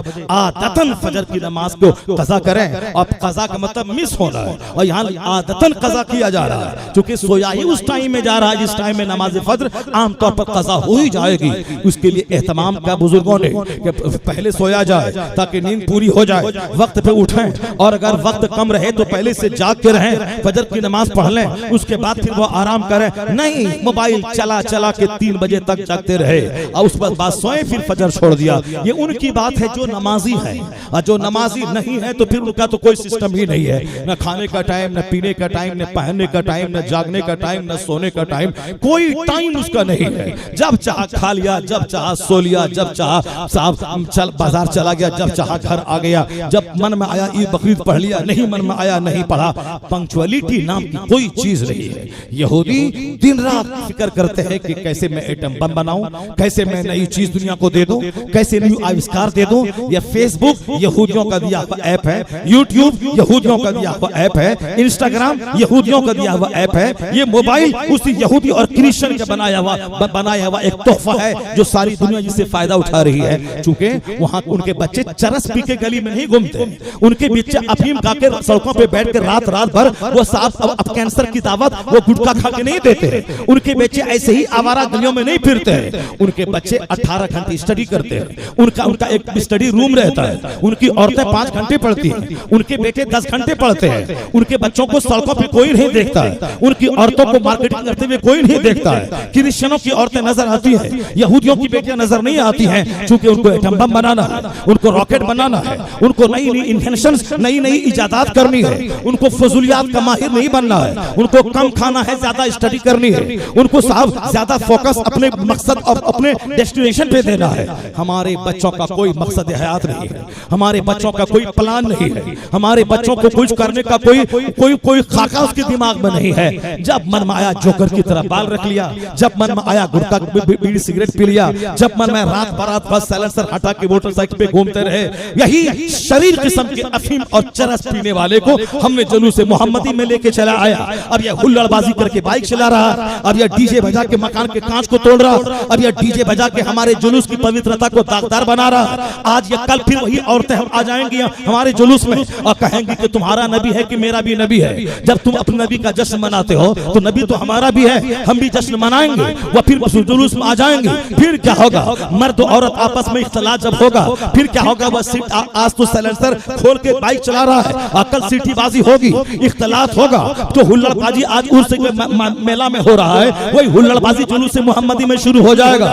फिर वह बोले कि इस आमद में तो खुशियां मनाई जाती है, बाल बच्चे की शादी में तो नाचा जाता है। तो सरकार तो हमारे सबसे बड़े हैं, वो हमारे बाप के बड़े, हमारे बेटों के बड़े, सारी कायनात के बड़े। जब बेटे की आमद की खुशी में मां नाच सकती है तो मुस्तफा की आमद की खुशी में भी मैं नाचूंगी, मैं गाऊंगी। मैंने देखा साहब बहराइच शरीफ में हुजूर से सरारे गाजी के मौके के आस्थाने पे काफिर औरतों की एक जमात आई, नाचती हुई, झूमती हुई, गाती हुई। मेरे बाबा का उर्स है, मेरे बाबा का उर्स है, मैं नाचूंगी गाऊंगी। तो नाचूंगी, नाचते गाते आई तो फिर यही औरत हमारी बेटी निकलेगी। मेरे सरकार का मेरे सोना की आमद है, सरकार की आमद है, मक्की की आमद है, मैं नाचूंगी, मैं गाऊंगी। फिर तमाशा लेके रह जाओगे। जो काम उसके यहाँ नहीं होता है वो काम तुम्हारे यहाँ होता है। इसलिए एक काम में मुस्लिम फर्ज नफल को नफल समझ, फर्ज को फर्ज समझ और शरीयत की हद में रख। अपनी औरतों पे नजर रख, अपने बच्चों पे नजर रख, बच्चों को प्लान दे दे, मकसद हयात दे दे। उसे बोल दे तुम्हें डीएम बनना है, तुम्हें मास्टर बनना है, तुम्हें 12 घंटे पढ़ना है, तुम्हें आवारा नहीं फिरना है, तुम्हें सिगरेट नहीं पीना है, तुम्हें सिनेमा नहीं देखना है, तुम्हें 10 बजे रात में हर हाल में सो जाना है, 1 मिनट आगे न जाए। जब अपने बच्चों की परवरिश के लिए आप सख्त पंक्चुअल हो जाएंगे तो फिर ये बच्चा किसी एक्टर का गुलाम नहीं होगा, ये बच्चा नमाज भी पढ़ेगा, 18 घंटे स्टडी करके आईएएस ऑफिसर बनकर आपको सम्मान भी अदा करेगा, आपके मान सम्मान को ऊंचा करेगा। ऐसा नहीं होता है कि दरख्त लगाएं आम का और वहां से साफ वहां अनार फल जाए। खेती बोएं, गेहूं लगाएं और वहां से बासमती चावल निकल जाए, ऐसा नहीं होता है। जिए हम चाहे जैसे जिए और रिजल्ट मेरे खातिर खा हो जाए कि मेरा बेटा चरस पिए मगर डीएम बन जाए, मेरी औरतें बाहर साफ नीम बरहना फिरे और उनकी इज्जत भी महफूज रह जाए, ऐसा नहीं होता है। वो सहाबी रसूल अंदर गए और सांप को मारा, लाठी से मार तो दिया सांप को, मगर सांप मरने से पहले एक खतरनाक डंक मारा और वो सहाबी रसूल का इंतकाल हो गया। सहाबी रसूल शहीद हो गए। सांप काटने से जो मर जाता है, अब वो शहीद हो गए। अब वो शहीद हो गए, लेकिन हिकमत देखें, सरकार ग़ज़वा खंदक पे है और सांप यहाँ घर पे है और हुजूर ने कहा जा रहे हो जाओ, मगर हाथ में डंडा ले लेना। और डंडा लिया तो कम से कम अपना तो शहीद हुआ, मर गया, लेकिन सांप को तो मार दिया, वरना वो सांप अगर जिंदा रहता तो उसकी बीवी को भी मारता और बहुत सारे लोगों की जान ले लेता।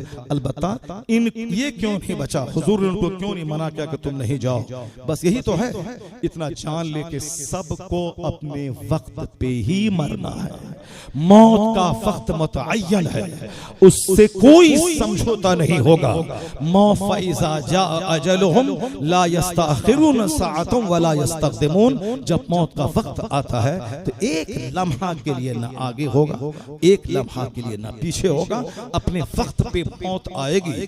ये इस्लामी नजरिया अगर दिल में मजबूत रहा तो ये नहीं बोलेंगे कि गौस था इनका बेटा क्यों मर गया, ये वली था इनका बेटा क्यों मर गया, ये वली था इनका बेटा क्यों मर गया। वह दूसरे लोग कहते हैं। मालूम है कि पंजाब का एक शख्स गया अपने बहुत बड़े पुजारी के सामने कि बेटी के लिए शादी की कोई तारीख मुकर्रर करवा लें शुभ लगन के लिए। जैसे आज भी बहुत सारे लोग पंडितों के पास जाते हैं और जाते ही हैं। आज इस वैज्ञानिक चमत्कार की दुनिया में भी लोग उसी अंधकार में जीते हैं और वहां जाते हैं। शुभ घड़ी किस घड़ी में लगन हो, शादी हो, उसके लिए शुभ घड़ी बता दीजिए पंडित जी। और पंडित जी चुन के बताते हैं कि फला महीने की 10 से लेकर 15 तारीख तक वह शुभ घड़ी है। अब पूरे हिंदुस्तान में उसी तारीख में चाहे ब्राह्मण हो, राजपूत हो, चाहे मंत्री हो, चाहे चपरासी हो, सब अपनी बेटी की शादी उसी 5 दिन में भीड़ भाड़ करके लगन है लगन है लगन है अपना कर दिया। पंजाब का एक बहुत बड़ा पढ़ा लिखा आदमी वो गया पंडित जी के पास, गया वहां देखा बहुत सारे लोग बैठे हुए हैं पंडित जी के दरबार में। कहा पंडित जी कहा वो गंगा स्नान के लिए सुबह सवेरे गए हैं, सुबह का स्नान करने वो गए हैं नदी के किनारे, सारे लोग मुंतजिर हैं। वो भी बैठ गया कि पंडित जी आएंगे, अपनी एक एकलौती बेटी उसके लिए शादी के लिए शुभ घड़ी के बारे में पूछेंगे, जो बताएंगे वो उसी हिसाब से शादी करवाएंगे अपनी बिटिया की। पंडित जी हैं, अब सबसे बातचीत करने लगे। उसी दौरान 3 छोटे छोटे बच्चे जो खेल रहे थे, पूछा ये बच्चे किसके हैं? पंडित जी के हैं। पंडित जी तो बूढ़े हैं, इनके बच्चे छोटे छोटे। कहा पंडित जी के बेटे नहीं हैं, ये पंडित जी की एकलौती एक जवान बेटी थी जिनकी शादी हो गई थी। शादी के बाद ये 3 बच्चे पैदा हुए थे। उसके बाद उस पंडित जी के दामाद का देहांत हो गया, मर गए।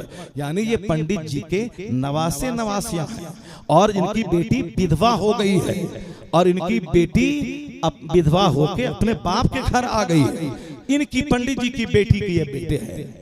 वो निकला वहां से उठा, शुभ लगन शुभ लगन शुभ लगन। पंडित जी से सारे लोग शुभ लगन पूछने आते हैं और उनकी जवान बेटी विधवा हो गई, वो अपनी बेटी को नहीं बचा पाए। वो किस घड़ी में अपनी बेटी का ब्याह करवाए थे कि जो उनका दामाद मर गया। जो अपने बेटी की शुभ घड़ी न चुन सके वो दूसरे लोगों को क्या शुभ घड़ी देगा। उठा वहां से कहा चलो कोई शुभ घड़ी शुभ लगन नहीं, दुनिया बनाने वाला मालिक वो है, बस उस मालिक के नाम पे अपनी बेटी की शादी करा दो और कहीं किसी से शुभ लगन ढूंढने नहीं जाना है। तो जहां विश्वास अल्लाह की जात पे कमजोर होता है तो वो इसी तरह से शुभ लगन खोजने के लिए यहाँ वहां जाता है। मगर मोमिन के घर में अगर 4 लाशें भी निकल जाती है तो मोमिन घर की बंदिश कील ठोकना और साफ लोबान चलाना और साफ तरकीब करवाना के पीछे पागल नहीं होता।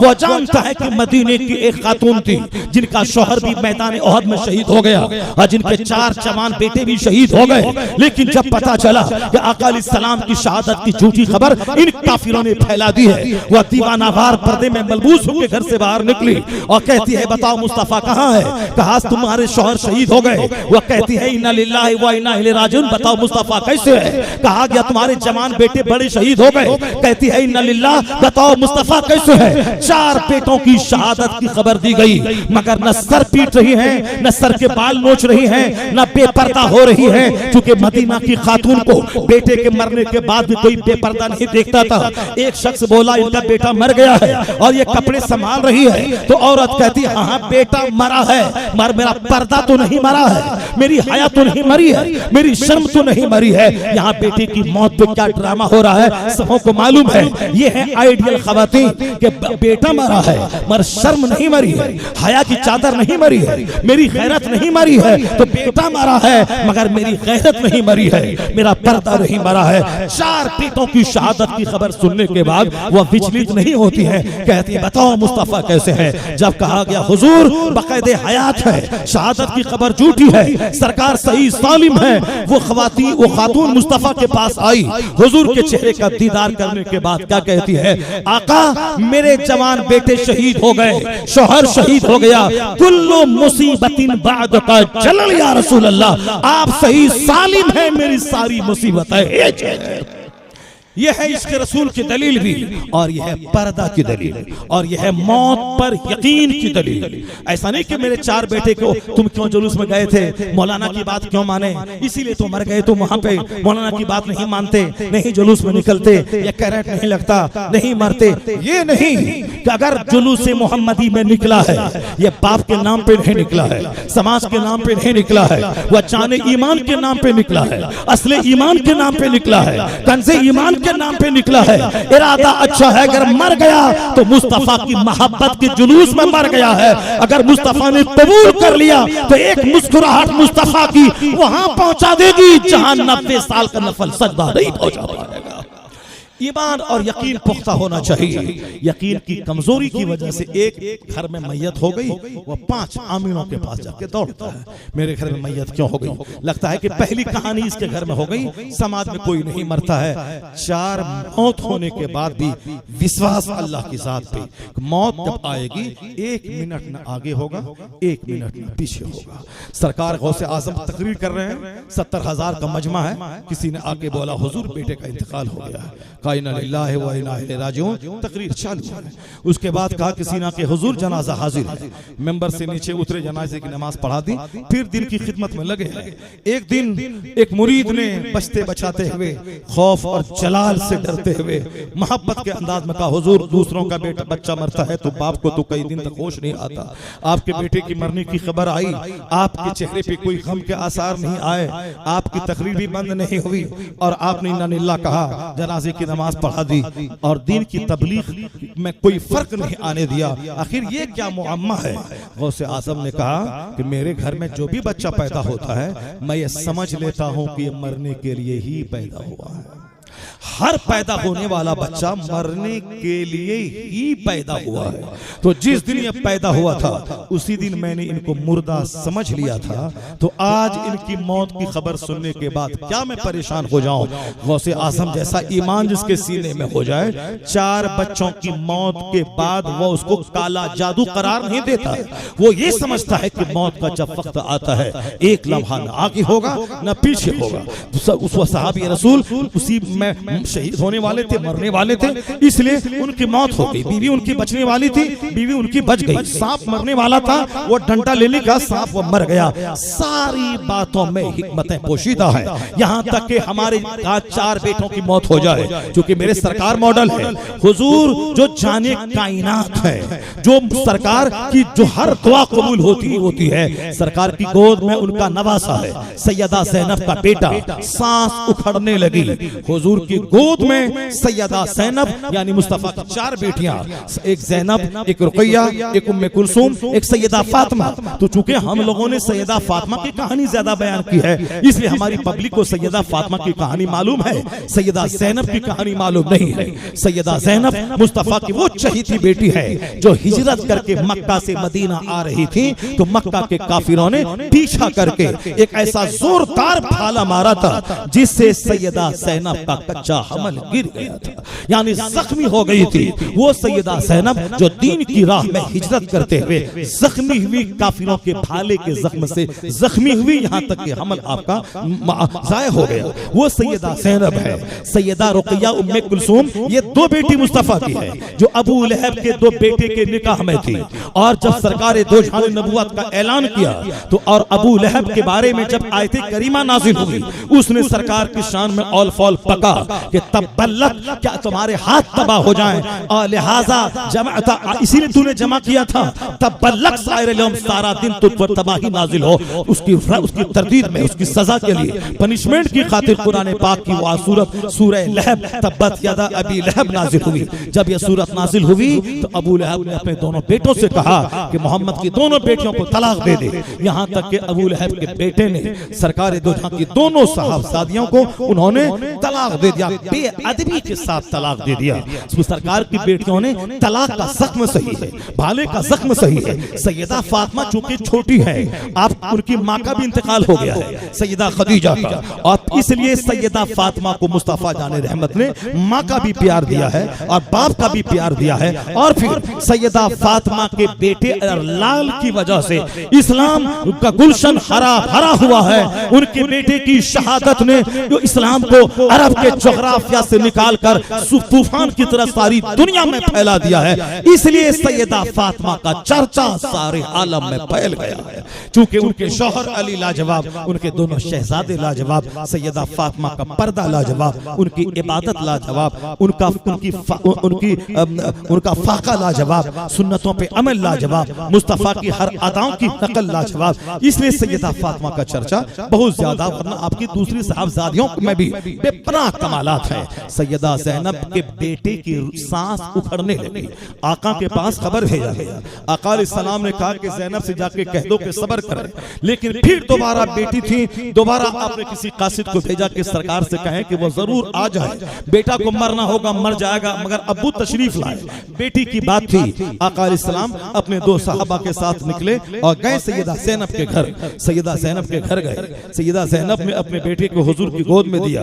आपका नवासा, आपका नाती आपकी गोद में दम तोड़ गया, आपकी गोद में दम तोड़ गया। अगर हमारे पास कोई पानी फुकवाने आता है, अगर उसमें कोई असर नहीं हुआ, लोग कहते हैं मौलाना के फूक भाग में वैल्यू नहीं।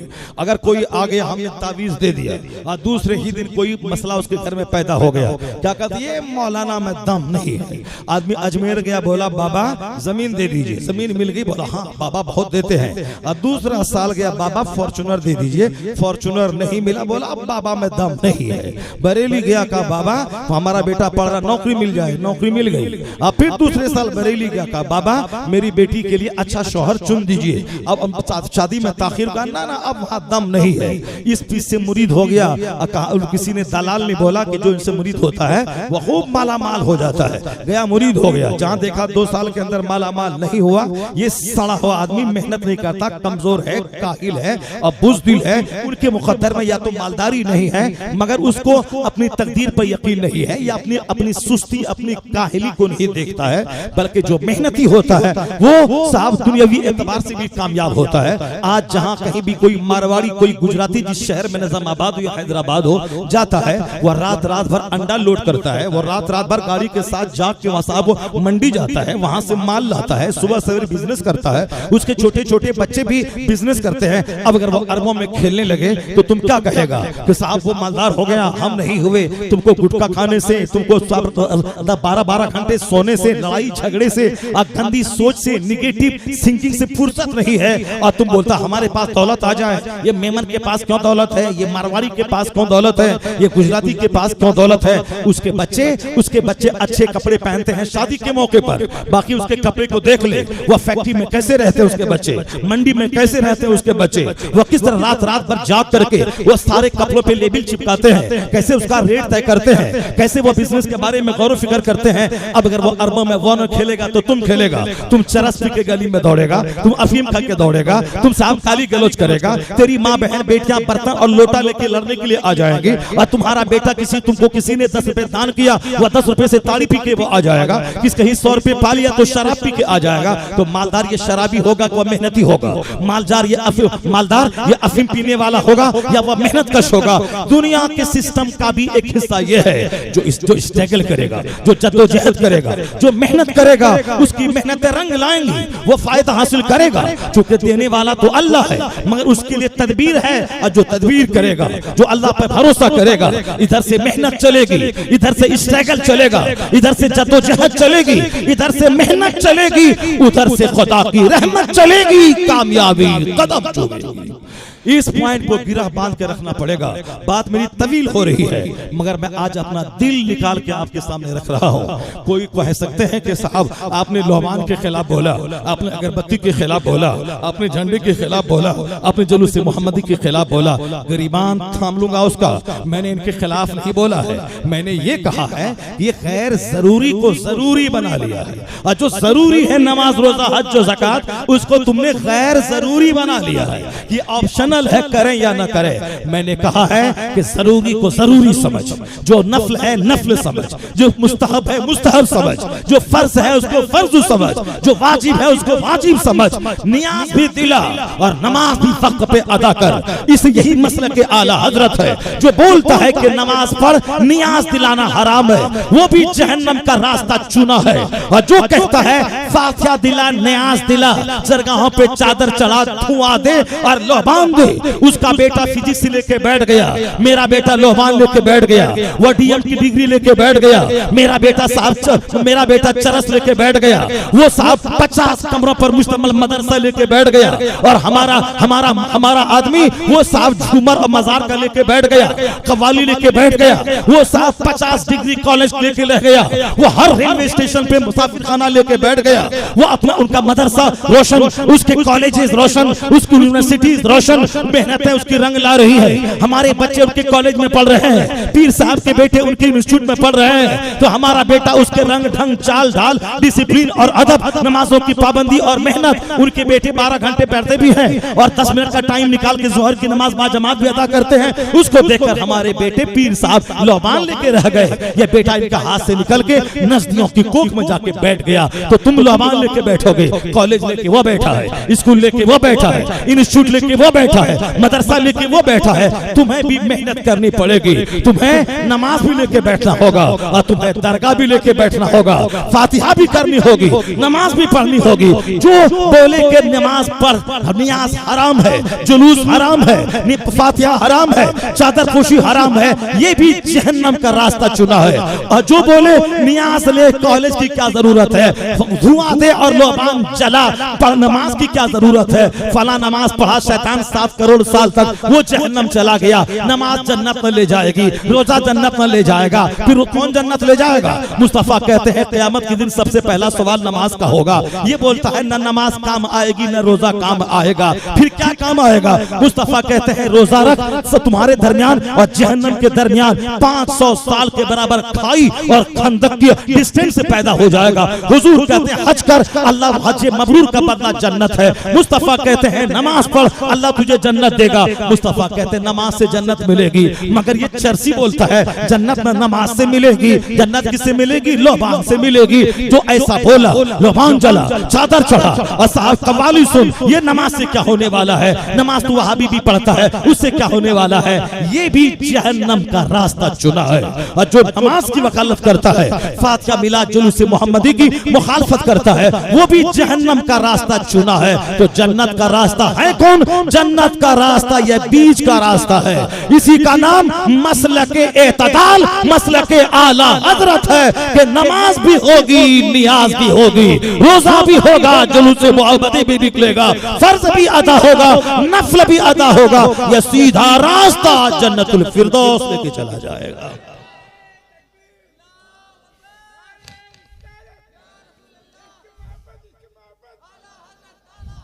यही मसलक के आला हज़रत है, यही मसलक के अहले सुन्नत व जमात है, यही मसलक के एतदाल है।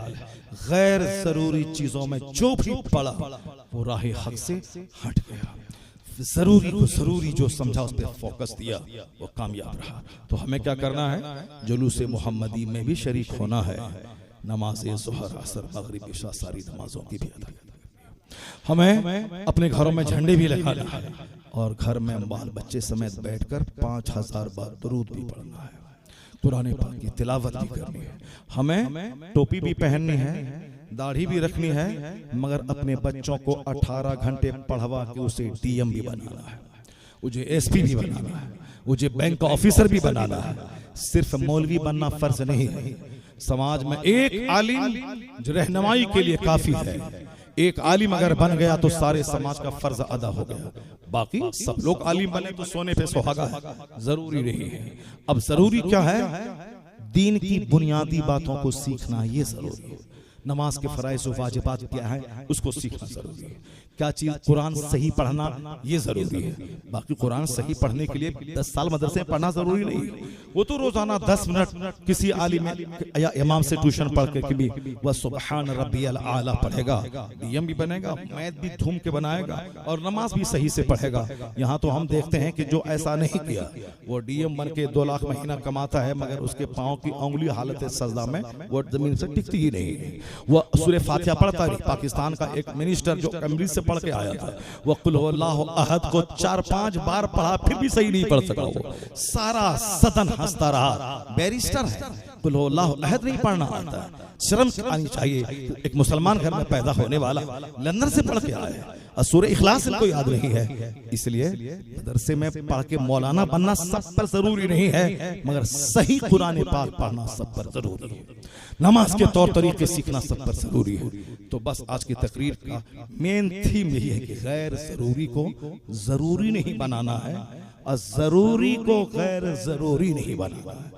मसलक के आला हजरत में सबसे पहला फोकस किस पर है? ईमान पे। ईमान के बाद सबसे पहला फर्ज नमाज, फर्ज आज़म है नमाज। नमाज आदमी दिल से पढ़े, बेशुमार खुराफात वाहियात बिदात से बच जाएगा। आज बुजुर्गों की करामत लेके बैठे हैं, कुरान लेके कोई नहीं बैठता। इसीलिए सब बोलता मेरा पीर मेरा पीर मेरा पीर मेरा पीर, मैं बरकाती तो मैं फला, तो मैं फला, मैं गुलाम रसूली, मैं अकबरी, तो मैं फला फलावी, मैं शहर यारी, तो मैं मोजीबी, तो मैं साहब रजवी, मैं अशरफी, मैं बरकाती, मैं मुदल्लली, मैं मुदब्बरी, मैं शब्बीरी। ये शब्बीरी लेके बैठा हुआ है। कुरान पढ़ने वाला वो साहब सबसे पहले कुरान को पढ़ेगा, इसमें क्या है, हदीस में है, उसमें क्या है। अगर मेरा पीर कुरान हदीस के मुताबिक बोल रहा है तो बस मेरे पीर का पांव हो, मैं उसे चूम लो। अगर मेरा पीर, मेरा बाप, मेरा उस्ताद कुरान हदीस के खिलाफ बोलता है तो न कोई रिश्तेदारी को जगह नहीं दिया जाएगा। आला हजरत कहते हैं अगर तुम्हारा कोई अपना अजीज और प्यारा क्यों न हो, जर्रा बराबर मुस्तफा की तौहीन उसके अंदर पाओ तो उसको अपने दिल से उसी तरह निकाल के फेंक दो जिस तरह दूध से मक्खी को निकाल के फेंका जाता है। पीर उसी वक्त पीर है जब तक वह कुरान हदीस के मुताबिक हो। इमाम उसी वक्त काबिल एहतराम है जब तक वह कुरान हदीस के मुताबिक बातें करता हो। मेरा वालिद उसी वक्त उसकी बात मानना जरूरी है जब तक वह कुरान हदीस से हट के बात ना करता हो। क्या मतलब? अगर बाप बोले चलो मिलकर सिनेमा देखेंगे तो बाप की बात मानना जरूरी नहीं है। बाप की खिदमत जरूरी है, मगर गुनाह में माँ बाप की इताअत जरूरी नहीं है। ला ताअत फी मासियतिल्लाह। अगर आपने ये पक्की बात समझ ली तो आंख बंद करके ब्लाइंडली किसी के पीछे जाके पागल होके मरेंगे नहीं, अपना ईमान लुटाएंगे नहीं। ईमान बचाने के लिए अच्छे लोगों की सोहबत में रहनी होगी। ईमान बचाने के लिए 5 मिनट जो ईमान के बचने का तरीका बताता है उनके पास जाना होगा। चौकस चौकन्ना रहना पड़ेगा। किन किन सोहबतों में ईमान खतरे में पड़ता है उन सोहबतों से बचना होगा। किन की तकरीर सुनने के बाद ईमान के लूटने का चांस रहता है उनसे बचना होगा। आजकल हर आदमी, मैंने कहा शुरू में, उल्टा पुल्टा काम करता है। फिजिशियन सर्जन बन गया है और सर्जन साहब वो मौलाना बन गया है। पाकिस्तान में यह काम हिंदुस्तान के मुकाबले में ज्यादा होता है। वहाँ का इंजीनियर मौलाना बन गया है और इंजीनियर मौलाना के खिलाफ बोल रहा है। ये देखो ये मौलाना तुमको बताया 6666 आयतें हैं, ये इंजीनियर बोल रहा है, ये झूठ है। ये मौलाना की तौहीन करने से बंदा काफिर हो जाता है। अगर आलिम की तौहीन इल्मे दीन की वजह से हो तो एहानत उलमा की वजह से बंदा मुर्द काफिर हो जाता है। वो बदतमीज टेलीविजन पे बैठ करके व्हाट्सएप यूट्यूब के जरिए वो आलिमों की बेअदबी पैदा कर रहा है। और सब इंजीनियर बनने गया था, वो मौलाना का काम कर रहा है। और जो वहाँ का मौलाना है वो साहब बिजनेस करके दाढ़ी छटा के टोपी हटा के वो दौलतमंद बनने में लगा हुआ है। इसलिए मैंने कहा था 2-4 जलसे में बहुत लोगों को मिर्ची लगी थी। मैंने कहा था हिंदुस्तान में रह के तुम्हारा बेटा मोहम्मद अली इंजीनियर मिर्जा की तकरीरें सुन रहा है और उनको सुनने के बाद ये साहब अपने दीन ईमान से हाथ धो बैठ रहा है। तुम्हारे बेटे साहब किसी डॉक्टर साहब की तकरीर सुन रहे हैं पाकिस्तान के, उसकी तकरीर सुन करके आला हजरत से साहब बिगड़ते चले जा रहे हैं। जो इज्जत थी शेखुल इस्लाम मुजद्दिद आजम की, वो इज्जत निकलती चली जा रही है। पाकिस्तान में क्यों उस तरह झांक के देखता है? हिंदुस्तान में क्या नहीं है? हिंदुस्तान गरीब नवाज हिंदुस्तान में है, आला हजरत हिंदुस्तान में है। जरा जोर से बोलो सुभान अल्लाह, हाथ उठा के बोलो सुभान अल्लाह। हमारा मरकज अहले सुन्नत बरेली हिंदुस्तान में है, सुल्तानुल हिंद ख्वाजा करीम नवाज हिंदुस्तान में है, मुफ्ती आजम हिंद हिंदुस्तान में है, हुज्जतुल इस्लाम हिंदुस्तान में है, ताजुल शरिया हिंदुस्तान में है, अभी मुहद्दिस कबीर हिंदुस्तान में है, कायदे अहले सुन्नत हिंदुस्तान में है, फतवा रज़िया हिंदुस्तान से निकला है। जब हमारा मरकज बरेली इंडिया में है, क्यों किसी डॉक्टर का मुंह देखता है? क्यों किसी इंजीनियर का मुंह देखता है? रुख अपने मरकज की तरफ कर, अपने अहले सुन्नत के मरकज से जुड़ा रहा। तेरा दीन बचेगा, तेरा ईमान बचेगा, तेरी आबरू बचेगी, तेरा बचेगा। अल्लाह तबारक व तआला हमको और आपको सबों को मरकज़ अहले सुन्नत बरेली शरीफ से जुड़े रहने की तौफीक अता फरमाए। जरा जोर से बोलिए अल्लाह ताला हमें अपने रहनुमा की रहनुमाई में अपने काम अंजाम देने की तौफीक अता फरमाए। हमें गैर जरूरी से बचना और जरूरी पे सबसे पहले फोकस देने की तौफीक अता फरमाए। तमाम वाहियात, खुराफात और बिदआत रस्म से बचने की अल्लाह हमें तौफीक अता फरमाए। हमें अपने घर में तिलावत, इबादत, जिक्र और दुरूद का माहौल